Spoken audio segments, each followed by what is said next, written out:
Swear to God, I start every live coughing, don't I? I need to quit smoking. The first step is recognizing that you have a problem. The next step is to fix it. Oh, y'all, I ordered a chicken salad. I ain't never ate here before. I didn't even know this place was here. I bicycle through here all the time. I never smelled the Italian smell until I ordered that grilled chicken salad, and now I smell Italian food.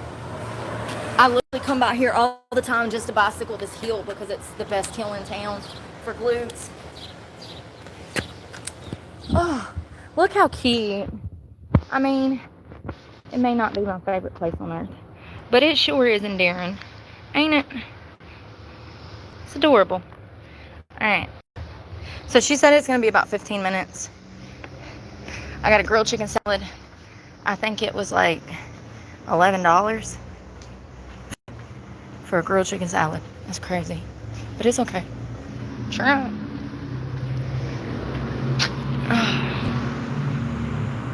Hello, you made it back. I am back as well.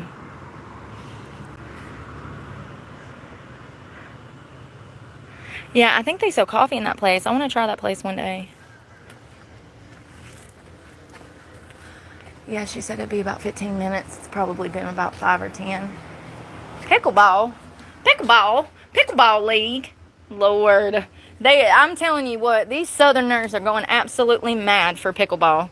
Every time I turn around, somebody's like, oh, I gotta go play pickleball. Or somebody, oh, remember when I had on that cute black skirt and I told you guys I had on this cute outfit. It looked like a pickleball outfit, but it wasn't. And some lady in the gas station was like, what have you been doing, playing pickleball? I was like, I don't even know what that is. No, I haven't. It was funny. Oh, it's healing pretty good. It's healing pretty good. You can see where the skin's missing.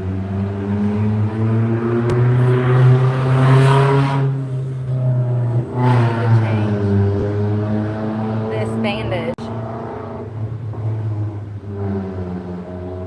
I need to change this bandage. I swear to God, the louder the muffler, the more mental health problems they have. This is tried and true. I don't make the rules. It's like, Lord, every time I hear one of the little piece of craps coming, I'm like, Lord, let me go hide before Methany shows up. Oh, I'm waiting on a salad on a summer day in August. I still can't believe it was that much. But it's alright.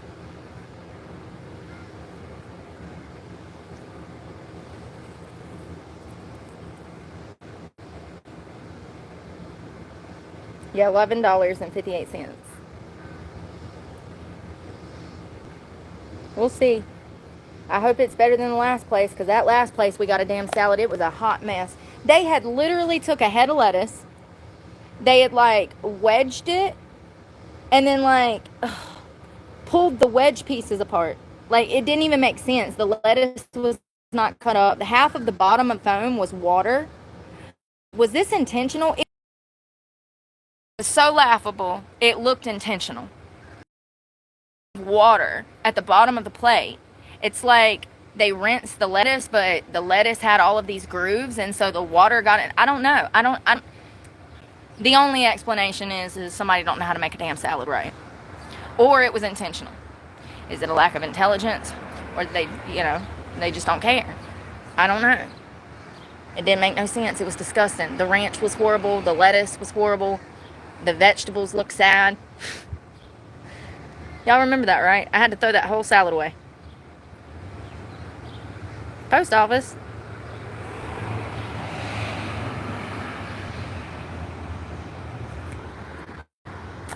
You know, I try to be nice to people, and then I don't want friends anymore. So first of all, I don't know who that fake account was, but they've been popping up. They've sent me like $7 or something, and then all of a sudden they said some foul shit. Did you see that? I don't know that person. That's once again another troll that probably one of those fake accounts. So there's so much shit. I just don't even care. You need to just start trusting my word. Okay? That was a troll account. Someone that was a plant. I have this happen all the time. I had someone come into the chat 2 weeks ago and buy 200 memberships. Most of those people that got memberships then come back the next day to troll my account, and I had to block my own followers who were fake followers saying evil, evil shit. And then this motherfucker is gonna sit and say some. What? I think not. I think not. Bye-bye. Bye-bye. It's just crazy. It's absolutely crazy how many adults play games. You know? It's like it's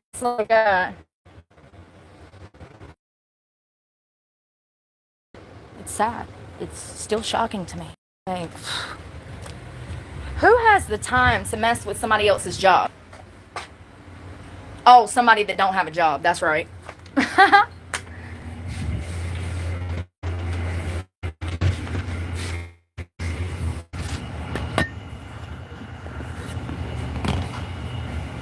Belgium. Oh.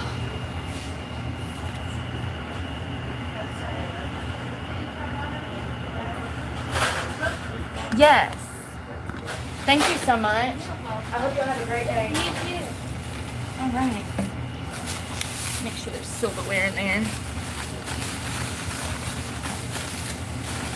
I feel silverware. Perfect. We'll put that in the back.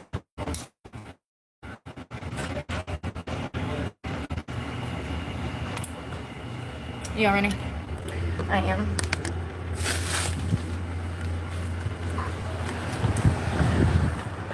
Make sure I didn't leave anything. Oh, I guess I could just sit right here and eat. I just don't know about the resolution of the camera. Maybe I need to put you over here, because a while ago you couldn't see me.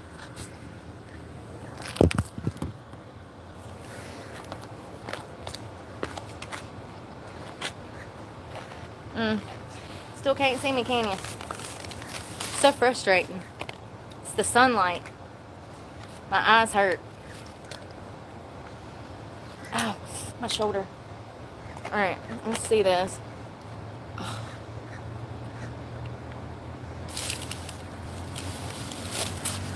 Grilled chicken salad, $1,000.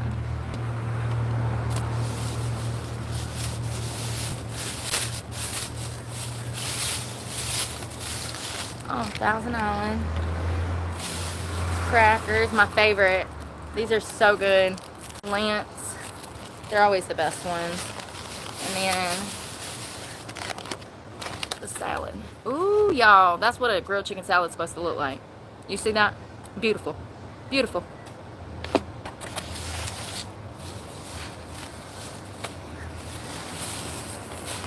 Wow, I'm excited. Sucks it's so big. This is actually enough for like 4 meals for me. Absolutely 4 meals. That's 4 meals for me. Sucks. That's why it's so expensive. I really hate it. I mean, everywhere you go nowadays, it's huge portions. It's like I literally could have ate a fourth of that and been full. So it sucks, but that's also why I don't know what to do.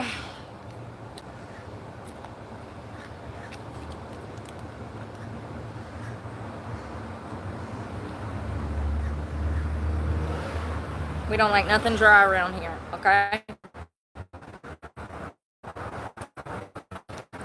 We see. Well, for me, I got to season until someone else's ancestors tell me to stop. Because if I season until my ancestors tell me to stop, it ain't going to get no seasoning. Oh, God. This looks so good. We season until our ancestors tell us to stop. Olive, onion, green pepper.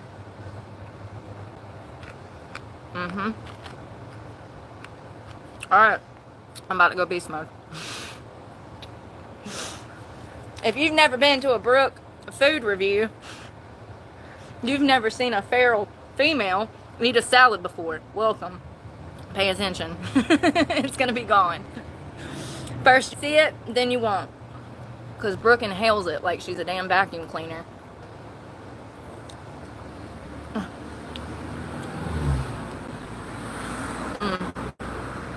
Mm-hmm. Mm. Mm.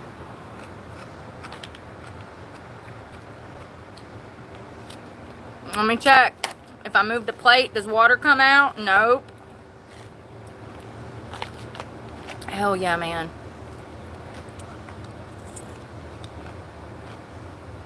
Mm. Look at that cheese. Mm. That cheese is so good. Tomato, onion, black olive, banana peppers, cucumbers, green onions. Food! Real food.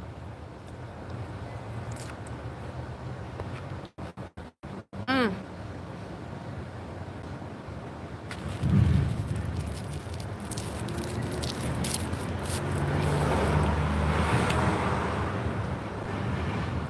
A cracker for a cracker. You ever seen Medea? A brownie from my brownie. Sofia Vergara. Oh God.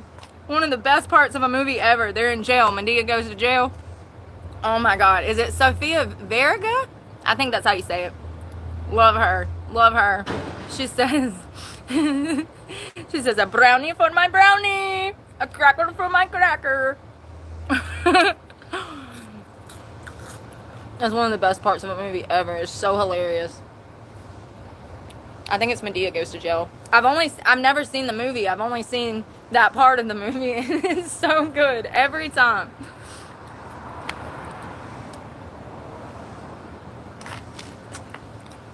Get on now. This is mine.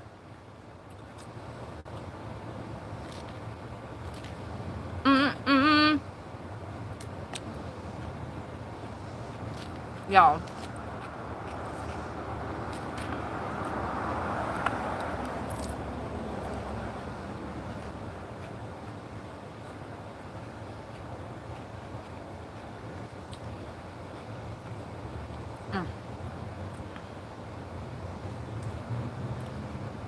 That chicken is so good.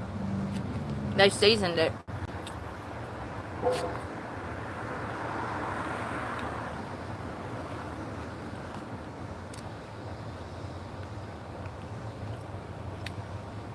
I think this is the best thing I've had since we had that salmon poke bowl in the Florida Keys.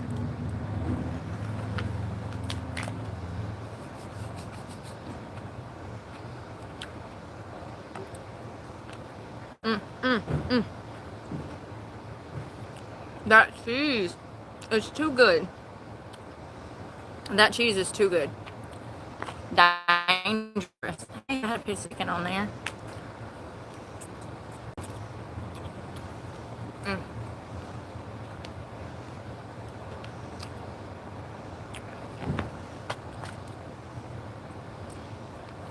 It's worth $11 for sure. I mean, the portion size for sure, you know.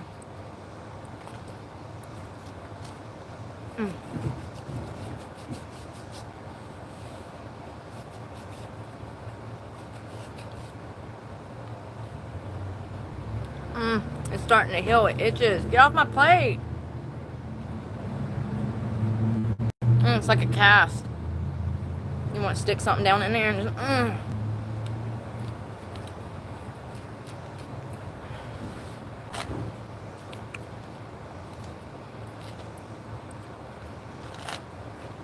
Damn it.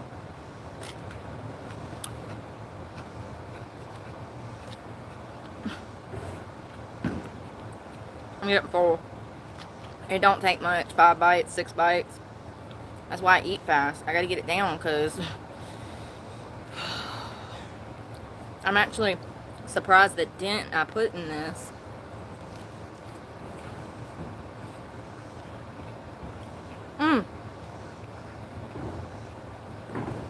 I had bacon and eggs earlier. But that's all I'd had today.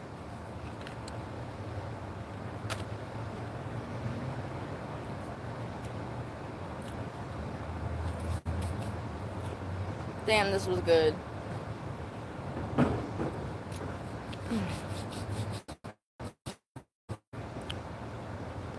Damn it.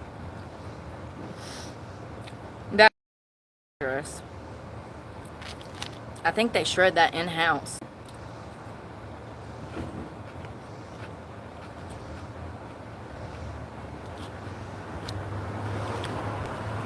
That mozzarella that's on here is very mozzy. It tastes good.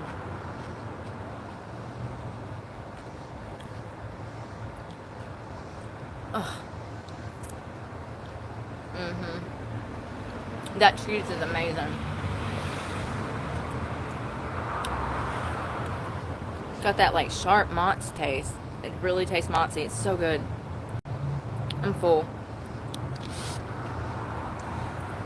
What did I say? I said I can eat a fourth of this.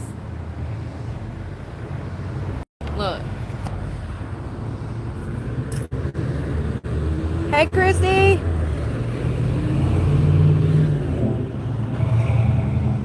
Yeah, unfortunately, homeless people still have to eat. Yeah, but, you know, some of us still shower every day. Yeah, we eat every day. We shower.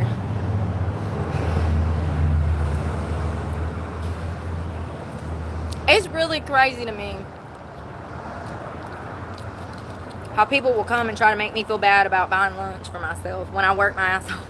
And I'm literally... Y'all, please pay attention to the double standard on my channel, because people are wild out here.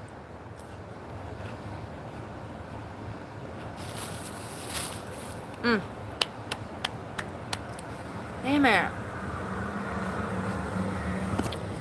I'll show you how much I ate. A fourth. It was delicious. Much better than the last time we tried to try a salad. You know, that's what sucks about trying new things, is if you don't like it, you've already bought it and you're hungry then, or you gotta make do. And with everything being so expensive nowadays, it's scary to try new stuff. So you kind of stick with the same places because you know the prices, you know what they got, you know the portion size. Honestly, this would be enough food, in my opinion, for 2 people. This is a big-ass salad. If I got this and I had a house with a fridge, I would actually section this into portions and meal prep with it, absolutely. And it'd be fine for 2 or 3 days, as long as you don't put the dressing on it, of course. But I would eat off of that for 2 or 3 days. Seriously. I'd probably just go in there and get me another bowl, scoop some out, and put some dressing on it. That's enough food for 2 people. And that's actually like 3 serving sizes, maybe 4. It's delicious though. Much better than the other place we tried. I would definitely eat this again. Will. Now I wonder if they have a side salad. If they have a side salad, that'd probably be more up my alley, but I don't know what comes on that. And I'm actually going to try to hold on to this because I might try to eat some more of it in a little while. I hate to do that because it's hot out here, but we'll see how it lasts. It's just so much of it, and I have another dressing. I would like to try to save it and eat on it, but we'll see what happens. We'll try it. All we can do is put it in the basket and hope it doesn't wilt and get all nasty and attract bugs. Worst case scenario, it wilts, attracts bugs, and we have to throw it away. Best case, we can snack on it, eat some more. And if it works, then that's good. I can come over here. And it's starting to cool off. I think it's going to get hot next week. But the end of this month, the start of next month, it'll start to cool off here. So that'll change the dynamics of me being able to keep food a little bit. You can't keep nothing when it's 102 outside. Bottled water goes hot in 20 minutes. A bottle of frozen water will unthaw in like less than an hour in this kind of heat. Well, Lord, is it going to fit in the basket? Yeah, it does. Oh, it actually fits perfect next to the water bottle, so everything's kind of positioned in there to lock everything in. Alright. That was actually really good. Much better than the others. You know, I don't think that I don't think that them people mean to make a bad salad. I think that it was just a bunch of guys in there. And I think that sometimes men know how to grill, but they don't know how to, like, cut vegetables, you know? I've ran into that quite a bit. Like, they're wonderful grillers. Like, just hand them a bag of some wood chips and some meat that's already been prepped and say, go grill. And they love that, okay? But if you ask them to set the damn table, they don't know where nothing is. They can't find the forks. They don't know that we have damn paper towels. They don't know that we own plates. It's a conundrum, you know what I mean? And I think that that's what happened at that restaurant over there. I think that people probably rarely order salads. This seems to be more of a salad spot. They have about 10 different salads on their menu at this pizza spot, so we'll definitely be back over here. But I think that that is more of a pizza sub spot. I don't think that a lot of people order salads, and I think that maybe somebody made a salad that didn't know how to properly wash the salad, and what happened was is the way that the lettuce was cut, it actually held a lot of water, and when they packed the salad in there, all of that water drained out to the bottom of the plate, and so I had an inch of water at the bottom of my salad. My salad was swimming, okay? It was a sad salad. My salad was swimming in its own tears. So I think that that's what happened. I think that pizza place is probably, I know it's a good pizza place. I just can't eat pizza. I physically cannot eat it. It causes me health problems. So, yeah, I don't think that place over there is a bad place. And matter of fact, one of their workers tried to bring me, it might have been the owner, and I was in the mood that day, and I also couldn't carry it, but one of their workers tried to stop and give me pizza one day, and that was really nice of them. I really appreciate I appreciate anyone that shows genuine concern for my situation, you know. And I think that, you know, like I said the other day, I think that I get angry really easy. Okay? Not to the point where I'd, like, body slam somebody out here, but I do say things. And, yeah. I don't often feel bad because I'm often right, but sometimes I do feel bad. And that salad thing was one of them. I think that maybe they just didn't have the salad prep girl there that day or something. Because I've eaten salads from there 10 years ago, and it was fine. I feel like I used to get a grilled chicken salad from there, and it was amazing. I don't know. Things happen. You know, employees change. The way that they operate, policy and procedure change. Products change, which causes menu items to change. You never know. I know that they have good pizza in Stromboli. I've had their Stromboli there at the, I think it's called Tiano's. They have good Stromboli. It was that place where that lady come out and said, you're not allowed to talk out here. Well, that's not what she said, but y'all remember. I'm like, girl, oh no, what it was I was talking about obesity in America, and some guy heard me say the word fat, and he got offended and went into the store and was like, some lady out there said the word fat. It's all recorded. Yep. You can hear the lady come out to me. Some guy complained that you said the word fat. Swear to God on my life. It's all recorded. I just think that, you know, yeah, people need to get it together. People really need to get it together. And I wasn't even talking about him being fat. I was talking about somebody else being fat. But regardless, he was fat too. Like, that's why he's taking offense. It's like, dude, if you feel that bad about it, like if it bothers you, they'll be like, no, it doesn't. Yes, it does. The mere word bothers you. If it bothers you that bad, why not do something about it? It's like the people that wanted us to call them different gender. Why do we have to play into these people's delusion? No, absolutely not. And I'll be damned if you're going to bully me because you're not happy with your freaking self. I'll put you on blast, on camera. Absolutely not. This has come from somebody who used to be fat. So, not once did I ever start bullying people because I was not happy with myself. But I go through that every day. Every day. There is some woman that is obese out here being bitter, passive-aggressive, moody, quick, rude.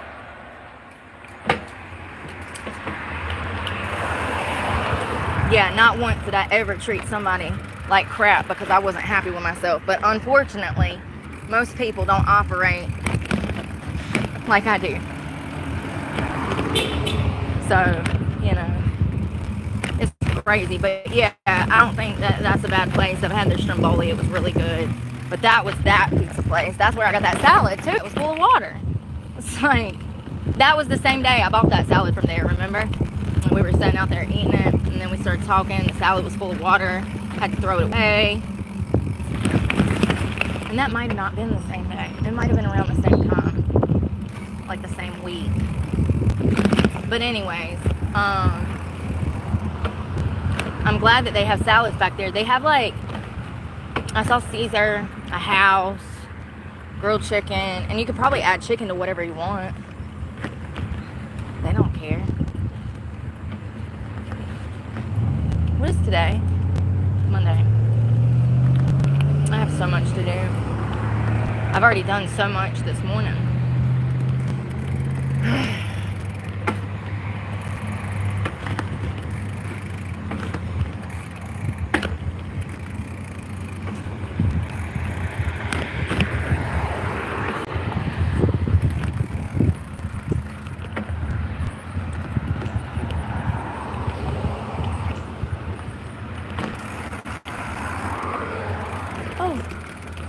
Don't let me fall.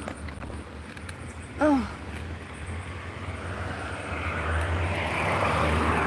Whee! Hang on, kids. I'm tired, y'all. I don't know what's gotten into me the past, I think it's the PMDD. I do. I think it's... Where is my... Oh, it's in there. I thought I put my headphones in. I didn't. I do. I think it's the PMDD. I think my cycle... Because of the heat, my cycle... So... How can I explain it?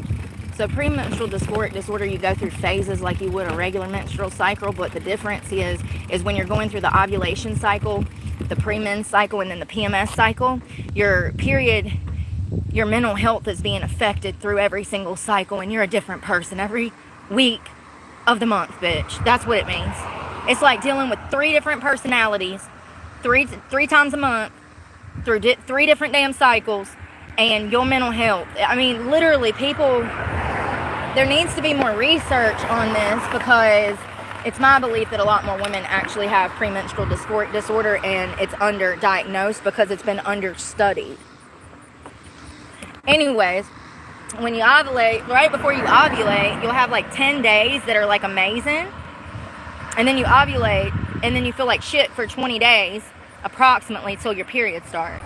And the weather, I've noticed over the past 3 years since I got diagnosed, the weather changes that cycle a little bit. It'll offset it, or it'll onset it. The heat, the colder conditions, it's absolutely crazy. I would never think that seasonal depression, hello, you would never think that the weather would really affect your mental health like that, but I'm here to tell you that PMDD, my cycle sometimes starts and ends for each week.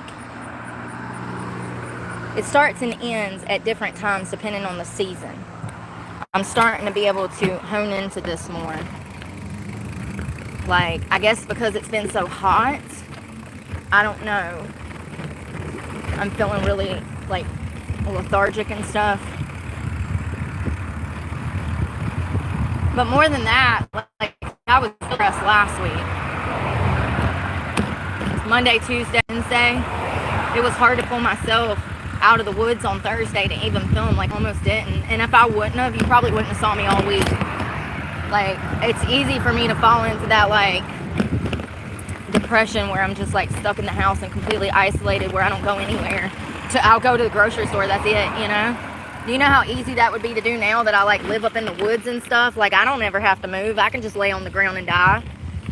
It's even worse. I have no responsibilities. I don't have insurance to pay. I don't have a truck payment to pay. I don't have, school to keep up with anymore. I don't have all of that. So it would be really easy to fall into depression because there's no upkeep. You know what I mean? Like, I don't have to upkeep anything in my life to keep me on track. Myself. I feel like I got salad all up in my teeth, and this salad is driving me mad. This is why I don't keep food. That shit's everywhere. I already know it is. It will not. See, and this is why we throw shit away. This is why homeless people leave shit everywhere. It's annoying. You do not understand. Every time I hit a bump, these water bottles are flying out of this basket.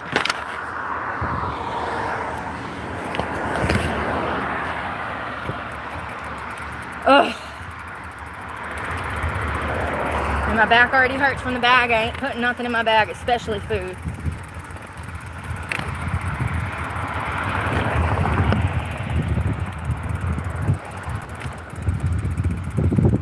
Damn, that wind feels good.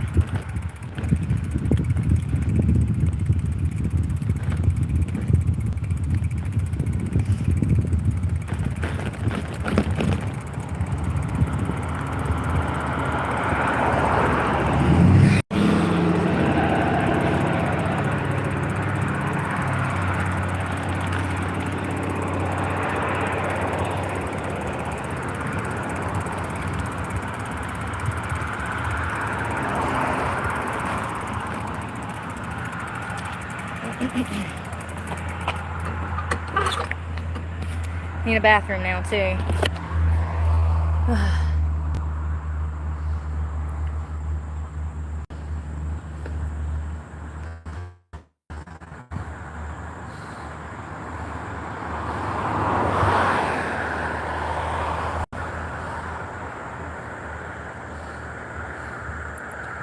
Hey Christy, welcome back.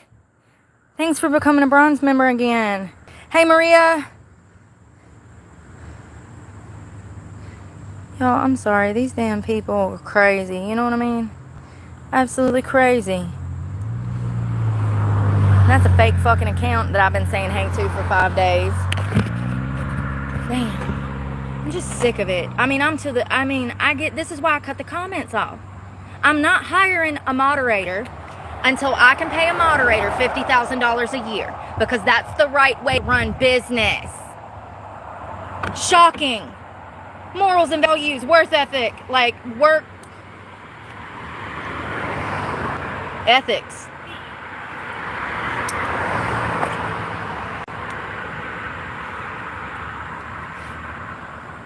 Yeah, I'm not hiring a moderator until I can pay them $50,000 a year.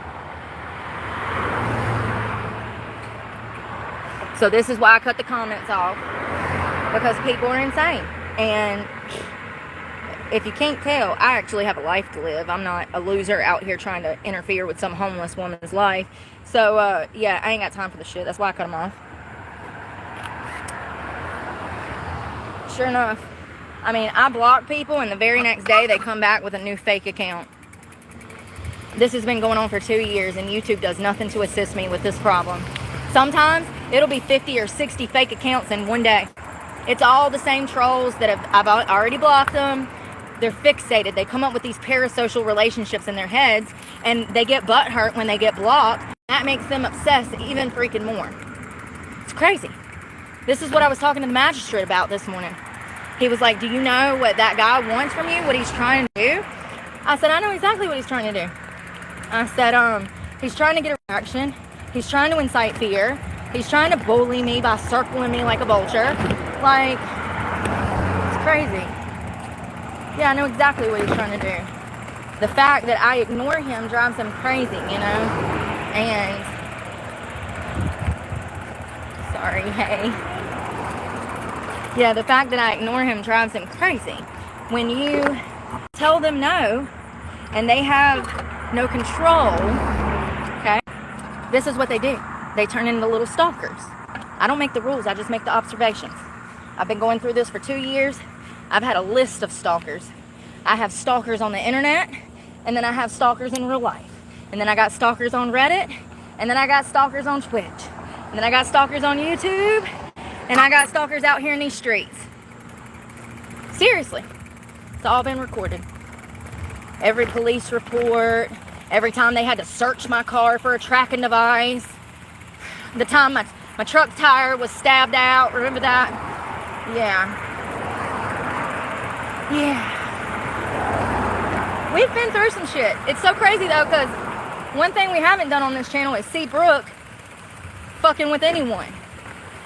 Not once. You'll never find a video of me antagonizing somebody, trying to get a reaction out of somebody, being passive aggressive, trying to start problems, stirring up drama, stirring the pot. You can't find a video of it because I've never behaved that way.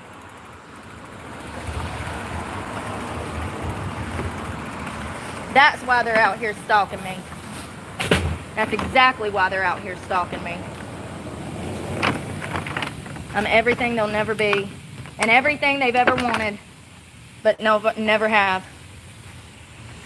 It's crazy. So yeah, the magistrate was really nice, and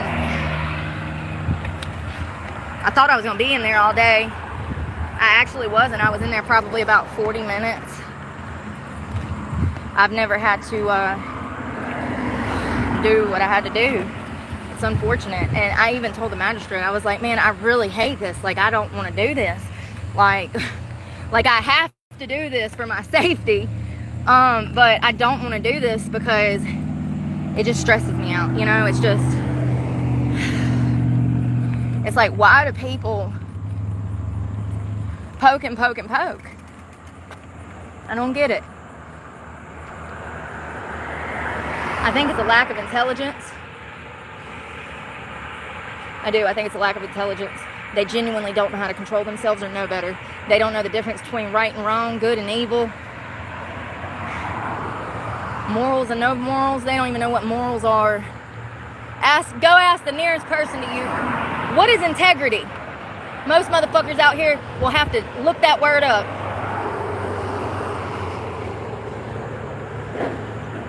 Yep. Ask somebody, oh, what do you count as your best intrinsic value? They'll be like, huh?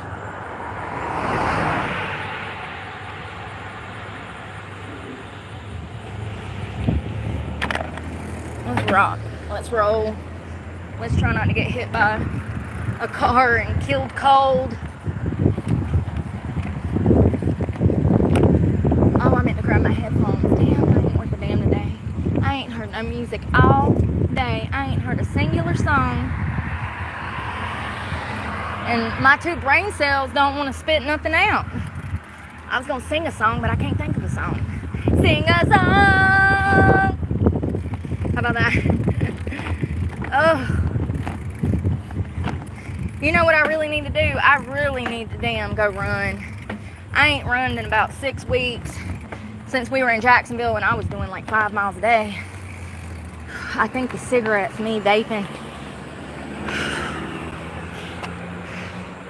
I think it's me vaping.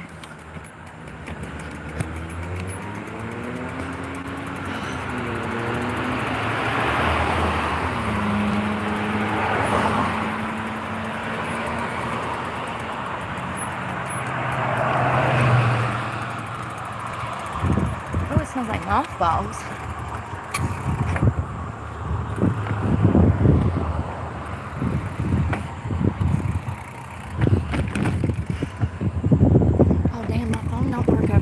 Oh, this one does, I think. I just need to sit down. I don't feel good, y'all. I think it's stress. I think it's just, I'm so stressed out about just everything, okay? Every fucking thing.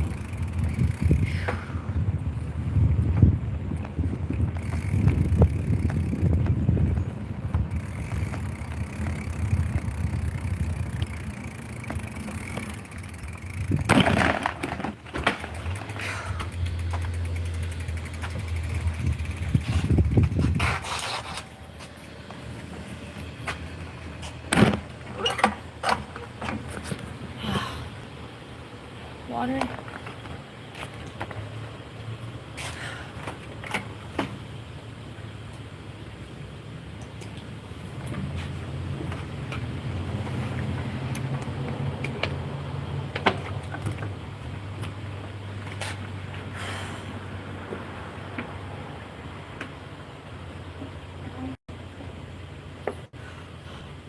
The sun is so bright, even with it cloudy.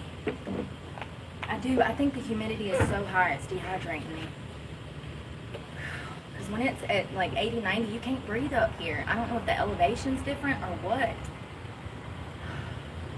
I genuinely the air feels so thick.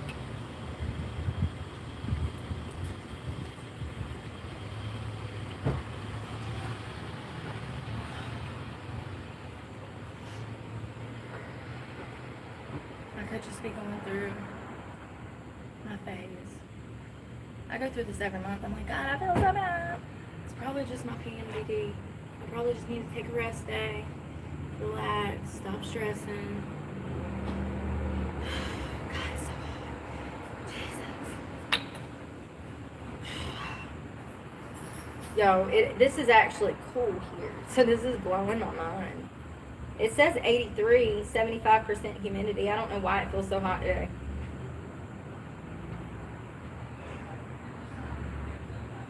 Tomorrow it's supposed to rain, like all day. I don't know what I'm going to do about work. And Wednesday. Yeah. Tuesday and Wednesday is supposed to drop. I need to figure out a space to film. I need to, you know what I need to do? I need to create an email. I need to create an email, a new one, to put at the top of my page.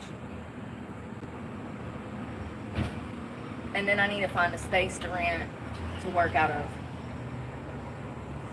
A small office space of some sort. I don't care if it's just a broom closet, honey. I will throw up a poster, okay, for behind me and have my camera right here so I can film my content. Like, seriously. It's getting to the point to where people are just they're so disturbed by, you know, the right of speech that, you know, I'm having problems out here. Like I am. Food Line, Walmart, you know. Look, everywhere I go, there's trolls calling. The business, bombarding the business. Like, you know, I need somewhere to film. I am trying to be working like 12 to 16 hours a day doing nothing but pushing out content. And, you know, I was in school. I had a job. And the internet ruined that. I'm not blaming you. I'm saying the internet, the trolls ruined that. So now my best option is to rent a closet somewhere so that I can film content and maybe one day make it off the damn streets. I did not come to this platform with the intention of making money. However, I now make money off this platform. This is my job. So I need a space that is safe, preferably cheap, you know. What does a broom closet run you in 2025? $150 a month? I don't know, but you know, yeah, I need to get that email set up tonight. I was supposed to do it last week. I haven't had time. Yeah, I need to put that up there, and then I need to put out some ads for, I don't know, I'm sure they have like, where's my phone? Let's look. Office space. Office space. Oh, welcome back, Christy and Miss GT500. Did somebody, oh no, that was Flutterby. Somebody got that gift membership. I'm actually surprised those people ain't. I thought that was a setup. I never know what's going on. Someone bought 50 memberships for other people the other day. When that happens, I get so many trolls the next day. Like my own people who have memberships coming and making nasty, vulgar, lying comments in the comment section. It's so weird. So weird. Hello? Office space. SPACE. Near me. Near me. It's telling me Greensboro. Shut the front door. There's got to be an office space. Listen. Don't play with me. I will go rent a storage shed. I will go rent a storage shed for $49 a month and post up, rain or shine, with a space heater. It's saying Greensboro. How do I bet you have to go to like,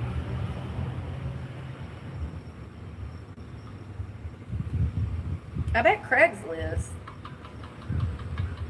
What if I put an ad on Craigslist for an office space for like a spare room or closet? Because that's what I need. I don't need a whole office. I need a broom closet. Like literally. Like I need it to be 2 by 2 like, and quiet. That's it. Like, that's my expectations. And that's literally all I have money for.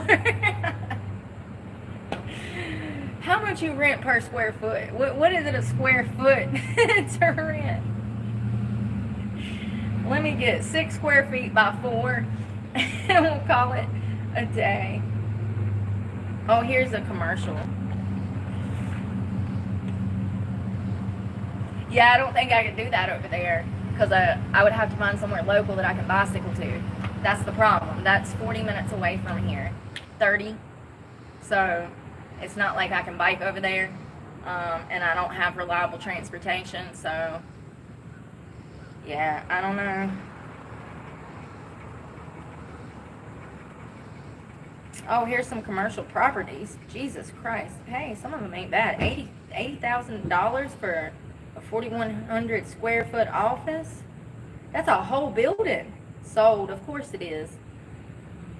$62,000. Look at how cheap. Look, I'm telling you guys. Somebody please give me a few $1,000,000. Look at how cheap that is. Do you understand the profit that you're going to turn? Even after taxes, even after your food costs, liquor's license, do you understand how cheap that is? And hell, look at that. You could have probably 4 businesses in that thing. Look at this one. Hold on. $175,000 for that huge. Jesus Christ. 80 grand for that big old church. It says business space. Look how cheap these things are. Do you understand how much money is to be made around? I mean, and look, there's nothing here. This is it. And there's nothing. That's a jewelry store, a lawyer's office, tobacco shop, gun shop, nail salon. That's it. All of that is out of business over there. Pizza place and food line and tobacco shop. There's literally nothing in this town. Literally nothing. I'm telling you, you can move here with, I don't know, you'd probably need a good, for a liquor license, food, inspection, equipment, building, startup, probably $250,000. And probably less than that. I don't even know how much a liquor license is here. I would guess that it's probably not much. I know in Florida it starts off at like $400,000. So, in Jacksonville. Hold on one second. How much is a liquor license in Madison, North Carolina?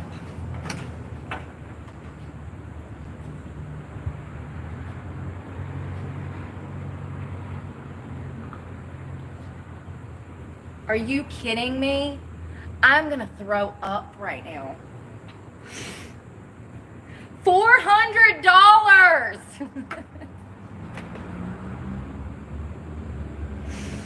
So if you just want to sell beer, it's $400. Restaurants, bars, private clubs, hotels, $1,000. Mixed beverage catering companies like a wine, like a catering company or a wedding, catering company, $200. And restaurants allowing BYOB, $400.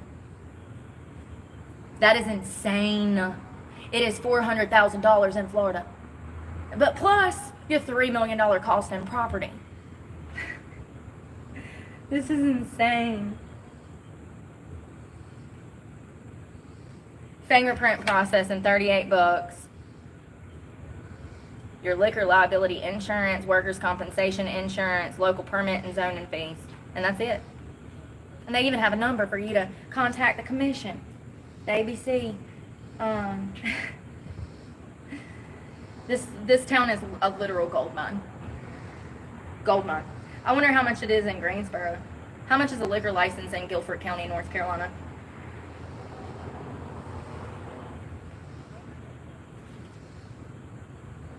It can go up to $5,000. That is, why is it so cheap here? Why is a liquor license in Florida hundreds of thousands of dollars in comparison to North Carolina?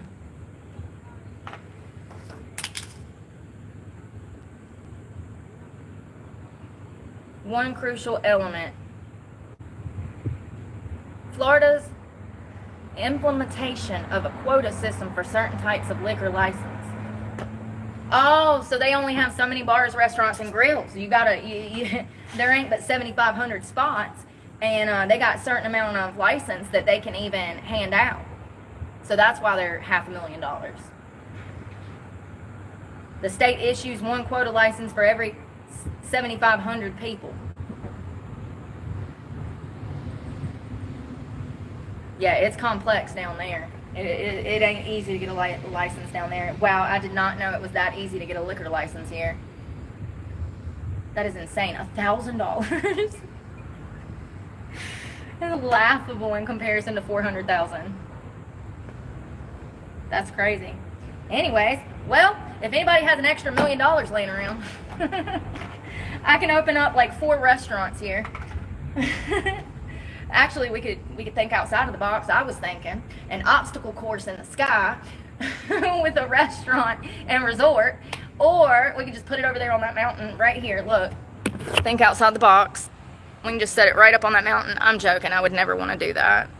I don't like the over commercialization of. Yeah, I don't like it when they just building stuff on top of stuff. We need to protect our parks and our land and our animals, but for real. You could definitely do so much out here. So, I mean, there's all kinds of land for sale. You could do so much out here. It's really a shame that a lot of these people around here just, I guess they get used to the hustle and bustle of daily life and they give up on their dreams, or they don't keep dreaming. I never want to get to a point to where I don't dream, you know? Or fantasize about, I don't know, just better things. Kind of crazy. Also, these people are like, you know, this is a kind of quiet, sleepy town. This is more of a boomer town. There's a lot of boomers here. Most of these people are boomers. They come from simpler times and simpler ways, you know. They don't care nothing about the hustle and bustle of business and building business, you know. They're just simple folks that want simple things. I get that. But unfortunately, I apparently need money to survive in this world. So, I'm going to keep dreaming until one of them dreams come true, honey, because I ain't got no choice. My survival depends on my dreaming. Seriously, though. That place across the street would be perfect for a skating ring. It used to be an old grocery store. The whole inside of it's already gutted. You just have to put down hardwood floors, railing, maybe a concession stand, get a Pepsi machine. I mean, seriously, that spot right there would be perfect for a skating ring. Do you know how awesome that would be for the community here? There's nothing for children to do here. They have one center that they can go to play softball, sports like that. But that's not a year-round thing, and that's like seasonal. But also, there's nothing for them to do. They have to go to Greensboro, Winston, King Mountain, Martinsville. There's nothing in this town. No skate park. The parks are crap. There's no obstacle courses. There's no jump house, you know, the jump trampoline parks. There's no skating rings. There's none of that. We don't even have a theater. There's nowhere to even see a movie in this town. You could open up a theater and be a millionaire within 2 years. I don't know how you get the rights to those films, though. Listen. I know you got to probably spend some money to get the rights to the movies, or to be able to play the movies, or have some kind of contract. I can't even begin to fathom what comes with that. But I'm telling you, this is the perfect spot for someone to open up a business. And that place across the street would be perfect for a skating ring. It's just crazy. Everywhere I go, I see property. I'm like, oh, gym would be perfect there. Ooh, this would be perfect for a breakfast spot. Ooh, this would be perfect for tacos. Everywhere I go around the city, because everything's shut down. Everything's going out of business. It's sad. There needs to be incentive for small business owners, incentive for people to dream again. People are literally struggling out here, and they've lost their ability to have hope. Dreaming builds hope. It puts faith back into a better tomorrow. Maybe we'll have a better tomorrow, you know, that's it. But a lot of people, they quit dreaming, man. I get it. They have a life, the kids to raise, a job to work, bills to pay. It's just sad. I do like it around here when people leave me alone. I really love it here when people leave me alone, actually. The winter is going to be interesting. I don't know what we're going to do. We'll figure it. We'll cross that bridge when we get there. But I'm not going to stress about it, because I can't do nothing about it. But I do like it around here when it's quiet and peaceful and people leave me alone. The bad people. The good people I like talking to. It's the bad people, you know.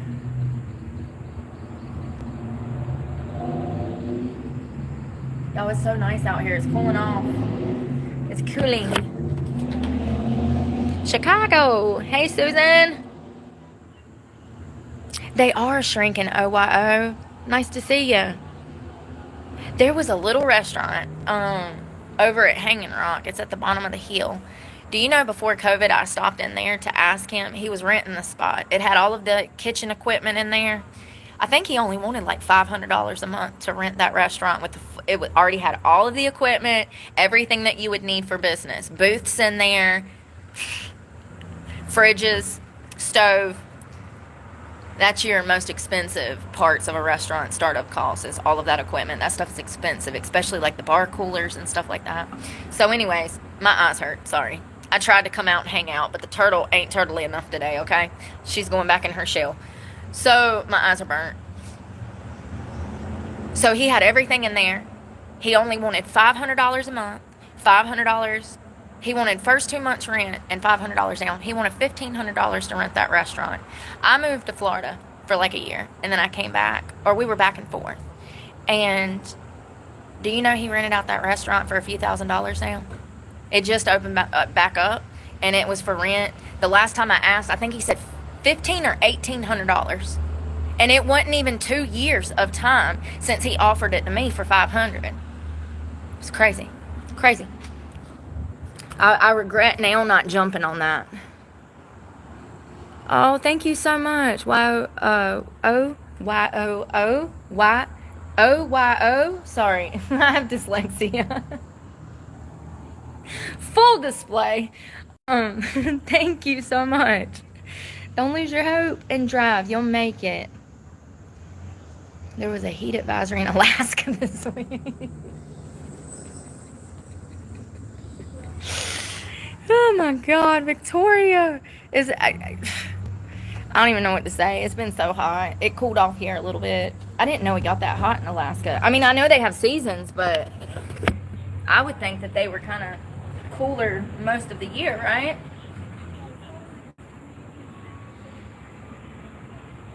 Tomorrow I'm gonna go over and talk to that manager of that restaurant. I didn't have time today.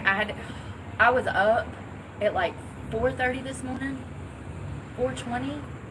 I think it's 4:20, and I had so much to do. I didn't even get to shower or take a bath or try to clean up anything. I literally brushed my teeth, washed my face, and I had to hike a little ways to get a ride to the storage shed. Then I had to get a different ride somewhere else, to the sheriff's office. Then I had to go to Walmart in a different town. I'm not even joking. And then I'm like, you know what's crazy is I haven't been to Walmart in like 2 weeks since that whole bike incident. And I needed food. I wanted to grab tuna, canned chicken, stuff that I can cook, that I can put in a Rubbermaid container and keep. And I didn't get no food. You know what I grabbed? The darn stuff for the bicycle, for filming. I didn't get not one food item. All I bought was the phone cases, the phone stands for the bike so that I can continue to film. It's fine. I'll get food from elsewhere, and I have stuff to eat. Like, it's fine. But I'm being dead ass. Ain't it crazy that Walmart worker tried to hit me when I was on my bicycle, and I have a video of that, and then that whole Walmart thing goes down? Like, maybe I should have reported that incident and showed that employee trying to hit me when I was on my bicycle. Honestly, I'm not petty like other people. That's what I was saying about that whole courthouse thing this morning. I'm apprehensive to take a video to get someone fired because I understand the long-term implications of my actions. It's so crazy because no one else ever knows the long-term implications of their actions when they're dealing with me. I should have took that video to the Walmart staff and been like, look, what your employee is doing, and explain to the manager then, the situation, And maybe that situation at Walmart would have went different, but I still stand by my initial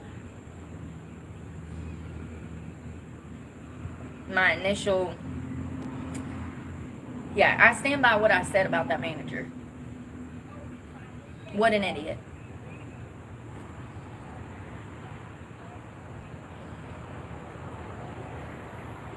So yeah, then I had to go to Walmart, grab that stuff. Oh, and then I had to come here, bicycle over there. Yeah, it was a pretty crazy morning, so with everything I had going on, I guess I have another busy day tomorrow doing stuff. I need to change this wound. I haven't changed it since yesterday. Ow, eyes. Oh. Hello, Chris. Sergio, hello. Let's see. Trigger warning. Ooh, it looks good. It's healing up good. Yeah, it's healing up good. Let me throw this away.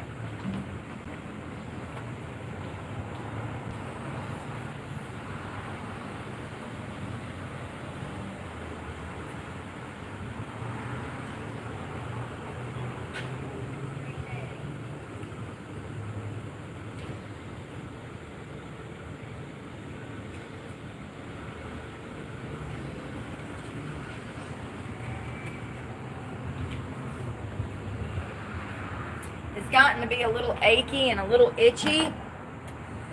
Yeah, it's healing pretty good. It's a little itchy and a little achy, but yeah. It's healing really good. It's been exactly a week and so it's been about 8 days, a week and a day. I did it Sunday before last that night.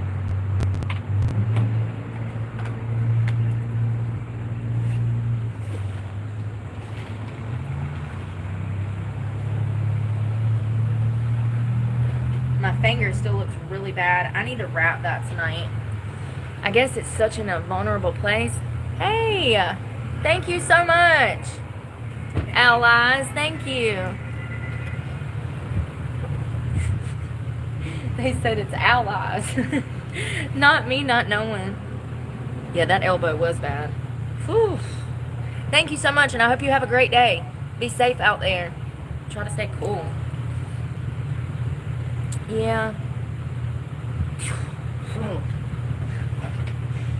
The day that it happened, I was just like, when I finally figured out my elbow was bleeding, because I didn't know I was bleeding like that. I thought I broke my toe. When I finally saw it, I was just like, ooh. Ooh. Like, if it would have been somebody else, I think I would have handled it better. But it being me, I'm going to wash later, so I'm just going to rewrap this for now. I don't want it getting too dry. Damn. Ooh, that's going to be a nasty scar. Gnarly scar. It'll be alright. Part of falling down is learning to get back up.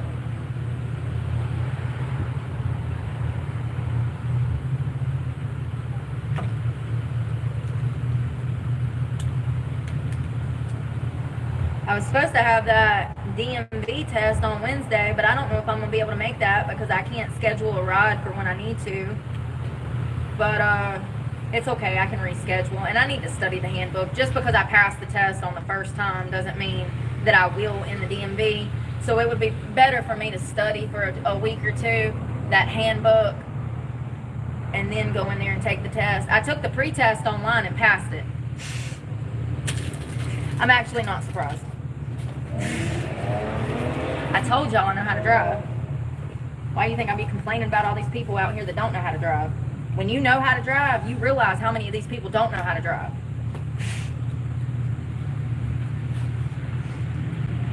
I'm gonna throw this away. People be crazy out here on the road.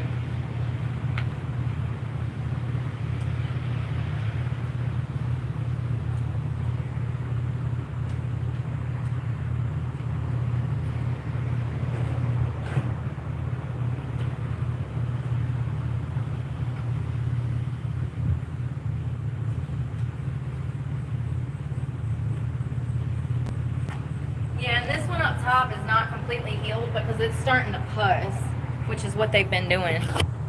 Yeah, this one's starting to, you see that scab? It's starting to pus. So it's not completely healed. I need to probably wrap that one more time tonight. I'll probably wrap my whole body if I'm being honest, because I used antibiotic here and here, and I didn't use it here, and my hand, y'all can't see it. It looks so bad. My hand is all messed up. It hurts, man. You see that scab pulling? I need to wrap that tonight. I'm going to wrap that, and that antibiotic will get down in there. So I didn't use antibiotic on this hand. I let it dry out. And you see how much worse it looks than the rest of me that had antibiotic? That goes to show that antibiotic is imperative when having these types of wounds. Yeah, I'm going to wrap all this stuff tonight. I'll wash and then re-wrap them. My hip looks good. My hip's doing fine, actually. I need to get that Band-Aid stuff off of there. Oh, Lord. I look like me mauled under blood drawn. Y'all, I am so lazy the past couple of days. I wonder. I wonder if I had too much magnesium. Sometimes I go through these moods. Remember last year when was it? Oh, November, December, and like half of January, I just sat around eating. Remember?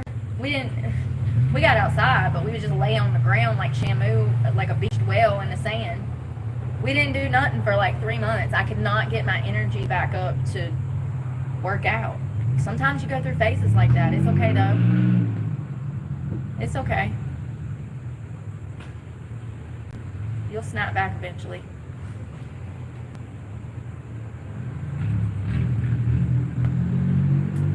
Sometimes that rest time is good. Sometimes I'll take a month off or 2-3 weeks and then start hitting it hard again, and then I got all this definition. It's like you can really see that rest time I needed. It's like your muscles finally have time to kind of rest and recuperate and synthesize, expand. Yeah, the bicycles definitely help my legs though. That's crazy. Let's go have some fun. I'm such a bore. I'm depressed. I mean, I'm fine, but you know,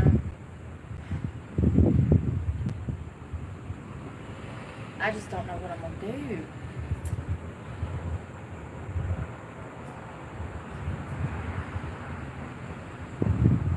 There's a print shop here in town that I needed to stop by. I wanted to ask them if they can print t-shirts and how they do it. Like if I put in an order, how long it takes. Like if I wanted to sell shirts on my page. Yeah. I was going to ask him if he can do printed tees. Or if they, I don't know. It's just a print shop. So I don't know. I would rather deal with somebody locally, because everything's a scam nowadays, and going through online services, it's always a scam. It's like, oh, we print for free, and then they're like, just buy the t-shirt, so you do, and it's like $25 a shirt. Okay, well then what they don't tell you is there's like a $13.99 additional fee charges to get the damn thing to you. So that $25 t-shirt just turned into a turned into a $35, $37 t-shirt. Do you see what I'm saying? You got to be careful. Hell, even Ipsy. You know Ipsy, the makeup people? HelloFresh? They've scammed me before. I had to call them and go through their services back in 2021, both of them, Ipsy and HelloFresh, robbed my bank account in my sleep after I'd stopped my subscriptions. So I had to call them and like get all this money refunded to me. You got to be careful about who you deal with. Even large corporations like Ipsy or HelloFresh, they're crooked. It's part of their business practices. Welcome to 2025, where everything's a scam. Seriously though, I would rather spend my money at a local business to support local business, and also know who I'm directly dealing with, where the products are sourced from, stuff like that, you know? It just makes it easier.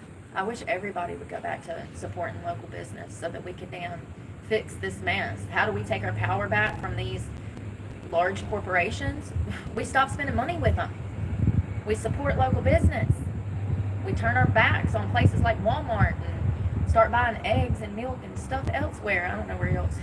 Here you can. Here there's places you can get like eggs and stuff because it's country.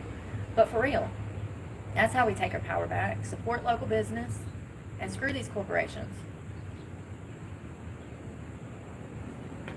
That's how we take our power back. We don't spend our money there. Speaking of local business, let's go see if my favorite local business is in business today.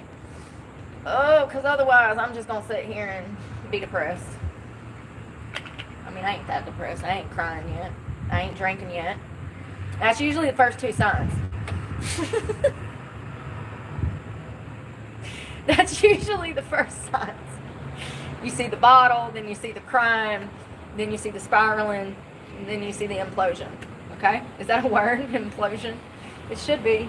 Implode. You see my life implode.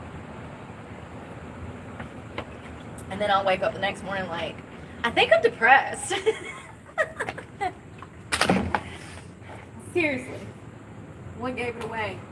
The 5th of Jameson or the tears? Seriously. Okay, so now I changed that. We don't only drink when we're bleeding, but we drink when we're going through a midlife crisis. Okay, it's the only 2 acceptable times. I'm joking.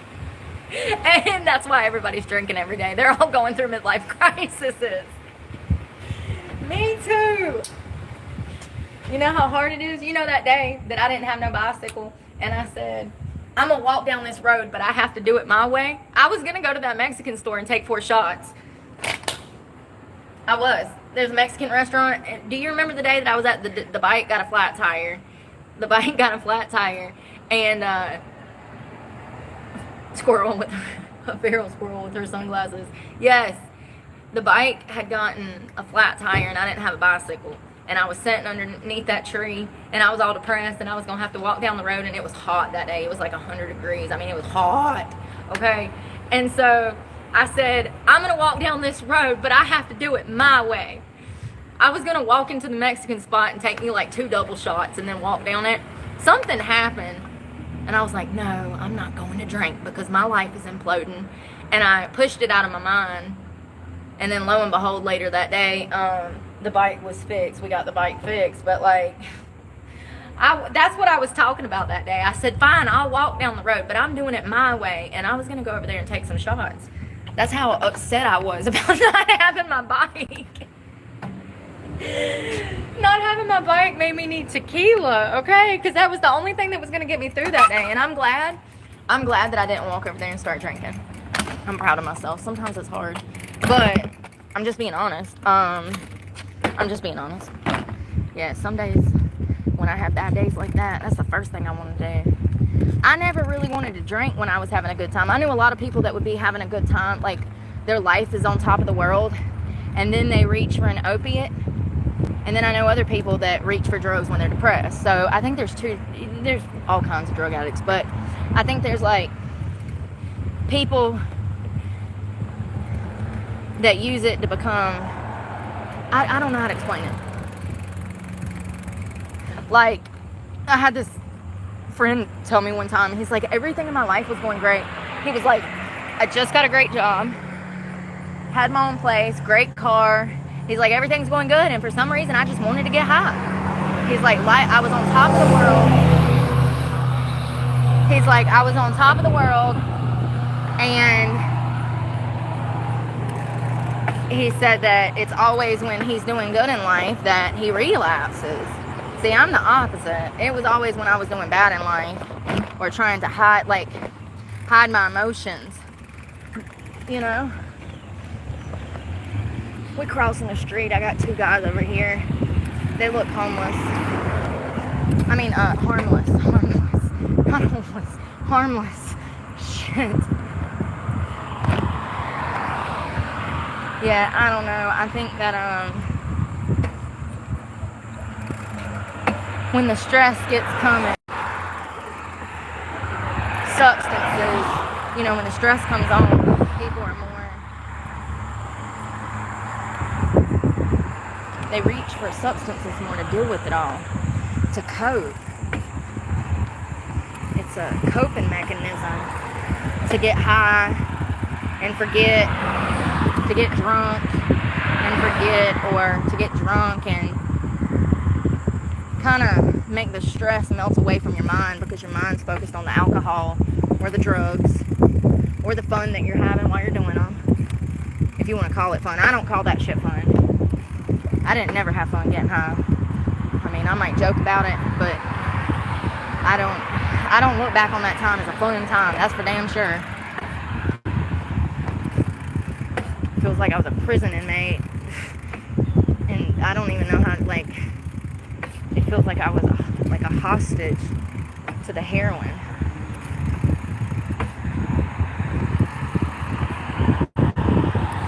I don't know how I got so lucky when it comes to my desire and strength to stay sober, but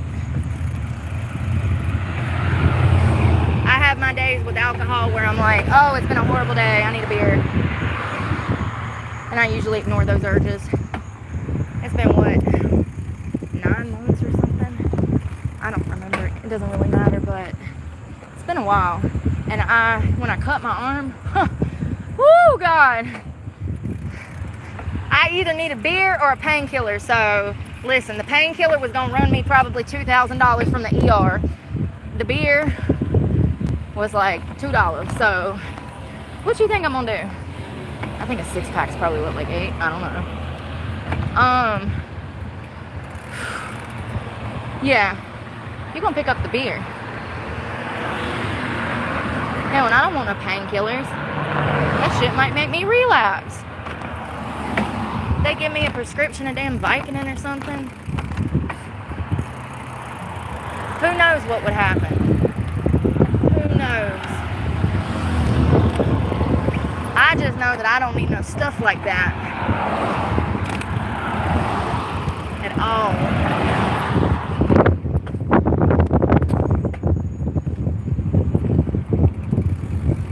Yeah, I don't ever have that problem with opiates or anything like that, though. That's what I was talking about. Like, I think that the desire to sometimes want to drink comes from the desire to be social, if that makes any sense at all.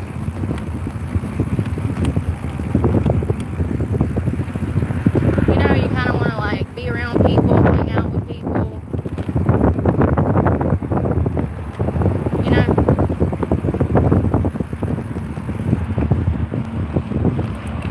Go dancing, sing some karaoke. God, it's been like 2 years since I've done anything like that. No, we went to Daytona. That was really the last time, though, that we've like been out, you know? And hell, we ain't been out but like 3 times since I've had this channel. So we're a little boring, okay? But it's alright. If they had rope courses in the sky, we'd be doing fun shit. If I could damn take a plane and skydive, we'd be doing fun shit. I'm not boring. They just don't have what I want to do out here. Go-karts? Can we race go-karts around here?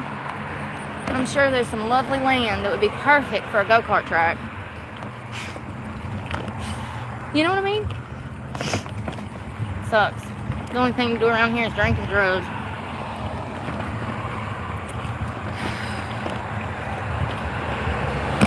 Yeah, I have my days where I'm like, damn, I need a beer. But I'm proud of myself for putting down drinking like I have. It's definitely helped me progress in my fitness. That's the main reason I don't drink anymore. Is because fitness. Yeah, the only time we drink is when we're bleeding significantly and when we're having a mental health breakdown and we're depressed, okay? Understood? If you see me with alcohol, one of those 2 things is happening. Okay? For future reference. I'm going through something, damn it. Leave me alone. Oh, it be like that. It so be like that.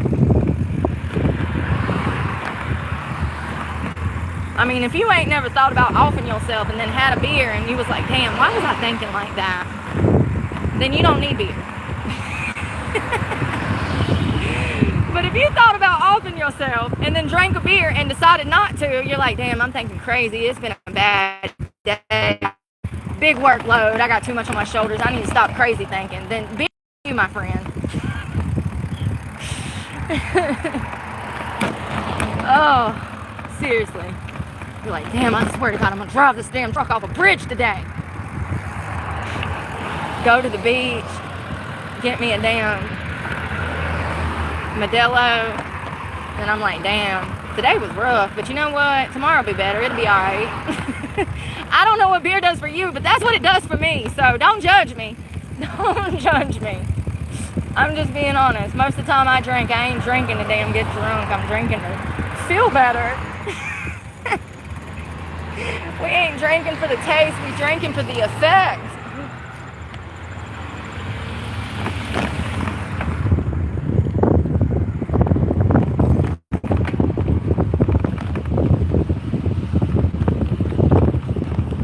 Yeah, right before. You want to hear something funny? Y'all remember that job I had in Jacksonville at the bar, the hookah lounge, the one that I got fired from all the trolls calling my job and getting me fired? Before he fired me, he said, have a seat. And I was like, oh, okay. And he hands me a wad of cash. He's like, this is your pay for last week. That's another thing. That was under the table. That was an amazing job for me, and it was all fucked up by a bunch of losers on the internet.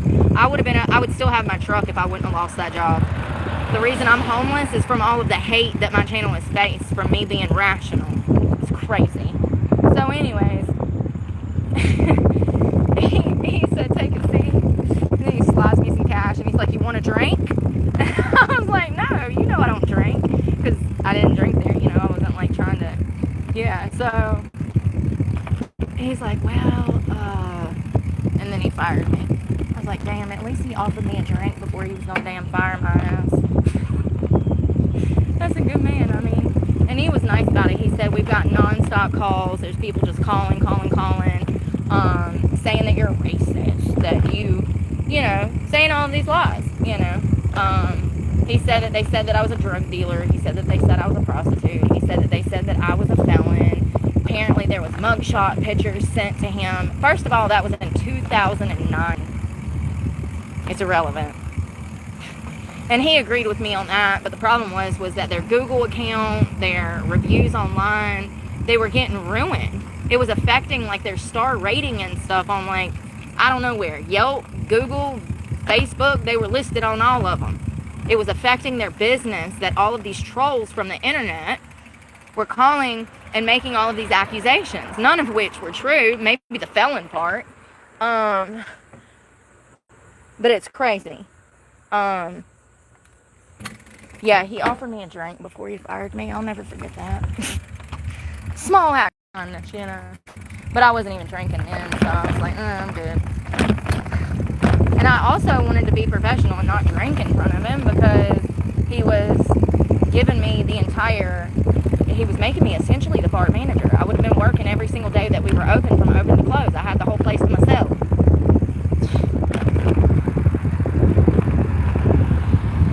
You know, it's just crazy. It's absolutely crazy. And now I'm even in a worse predicament. Yeah, I ain't got a truck, but how am I going to feed myself if YouTube doesn't start paying me?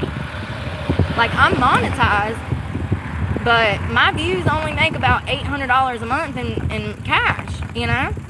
So that's not enough to pay my cell phones, pay my storage, pay my school fee, you know? Like, I know I'm homeless, but I still have bills, and most of us do. Over 400,000 of us that live on the street have bills. There's 400,000 people in my exact situation that do not do drugs and alcohol. 400,000.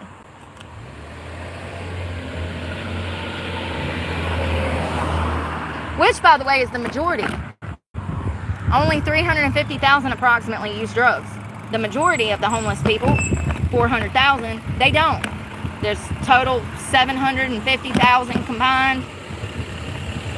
The majority of them, which is 400,000, don't use drugs and alcohol.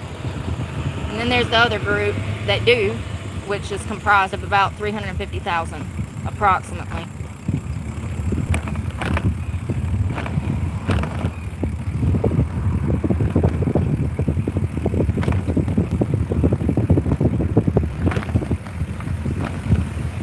And that number is probably much bigger than that, but that's all that they can get up. So, oh shit. Oh, it is turning red. I'm not paying attention. My hand hurts. Oh, I can't get my fat ass on there. Oh, come on, Shamu. Shamu.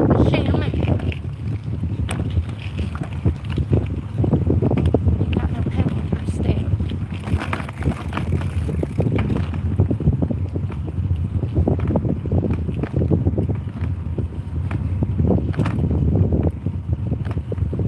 What time is it? It's 3 o'clock and I feel like it's like 7. Getting up at like 4 o'clock in the morning has been like, by 3 o'clock I'm like, I really ain't had much caffeine today either. Maybe that's why I'm like, that's good. I've been trying to chill out and drink more water.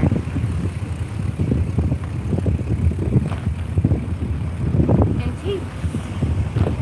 I want to try them cakes in there. I wonder if you can buy a single slice.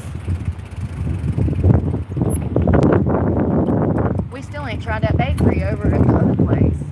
Hell, I don't know of one or two in town. Well, the coffee shop here has baked goods and they are delicious. Their cinnamon rolls, oh my god, y'all. There was one winter.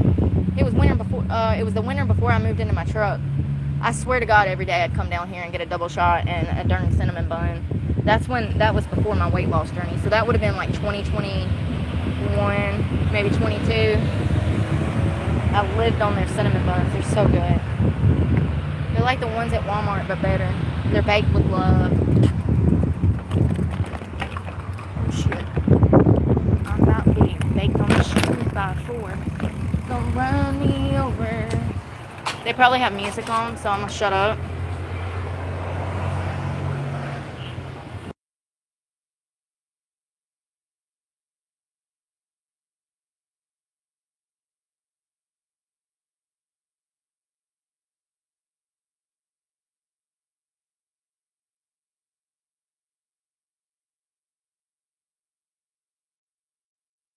Yeah, I know. I need it on there. I haven't had time. I haven't had my computer, and I've had a lot going on. Hey, how are y'all?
Oh, this place.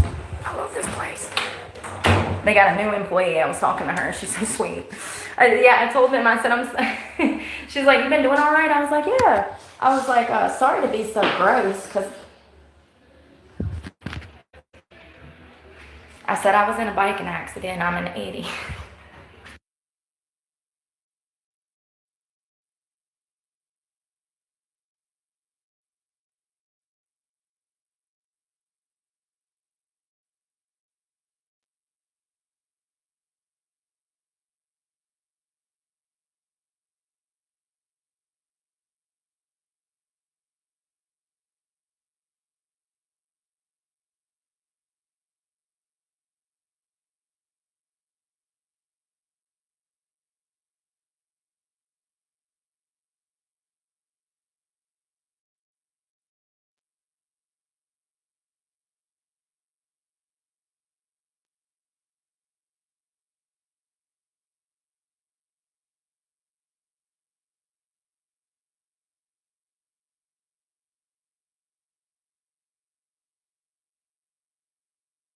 This lady back here has a newborn baby. She looks probably 5 days old at the oldest. So cute. Little baby girl.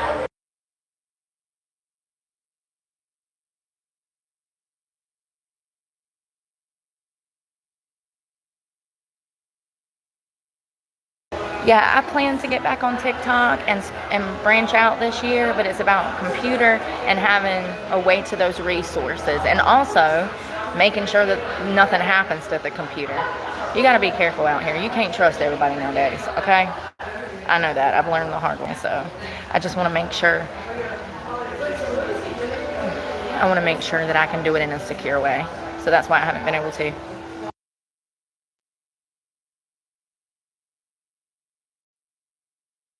They got cinnamon rolls, apple turnovers, danishes, 3 different kinds, cherry, apple, and cheese. And I know they get this stuff made like in town because it's delicious. Hold on.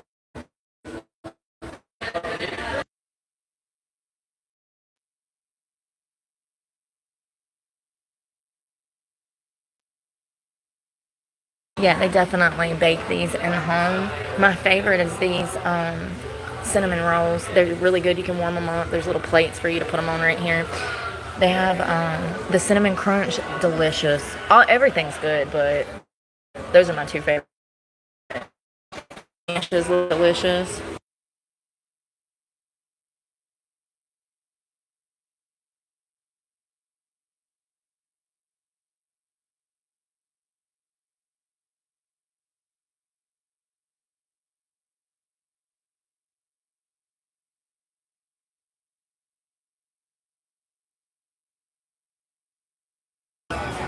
They jamming out to Morgan today. I love it. I love it. Wasted on you. All of this time and all of this money. Sorry's I don't know you, honey. I swear, I better not get a violation. Hold on. I'm hurrying. Why ain't my messages working all of a sudden? I swear to God, Google be messing me up. Hello, Divorce Resource Center. How are you doing? Long time no see. Yeah, I do have TikTok. I need to get my life together. Shut up. I know. You're putting more stress on me. Listen, what if, hear me out, what if I just hire somebody to do all that for me? I think I should be able to do that by now, but apparently not. That's what I need. I need what would that be, an editor? I need somebody to go back, stitch all my videos, make shorts of my videos, take clips of my longer stuff and make shorts out of it, and piece together stuff. And you usually pay somebody to do that stuff. For those that don't know, if you're running a proper YouTube channel, not only would you be paying your moderator, but you would be paying an editor, a videographer. These are things that one needs in order to run a proper business. YouTube don't pay me. So, I mean, they pay me, but they don't pay me enough, homie. So, this is what you get. Just me. Just me. Yeah, I need to branch out, I know. It's about my computer. I have to make sure that I have a safe spot for my computer. That's why I'm looking for somewhere to, like, a safe space to rent, okay? I don't know. There's a lot of shops around here for rent, but I know they're going to want $3,000. I can't do that. I need a single space between the business hours of 7 a.m. and 7 p.m. I'll find something. I don't care if I got a damn post up in the same field every day. I'll figure it out. It's hot.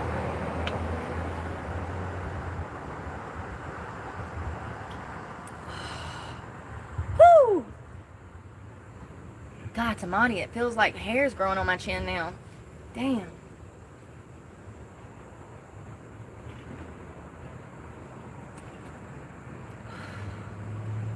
Y'all, they got the best coffee. Starbucks ain't got jack on them. Starbucks coffee, it's not as strong as it used to be. I used to get their Americanos and it was lovely. It's not as thick as it used to be. Like, it's not as potent. The taste is not there like it used to be. Probably thinning that crap out to save money.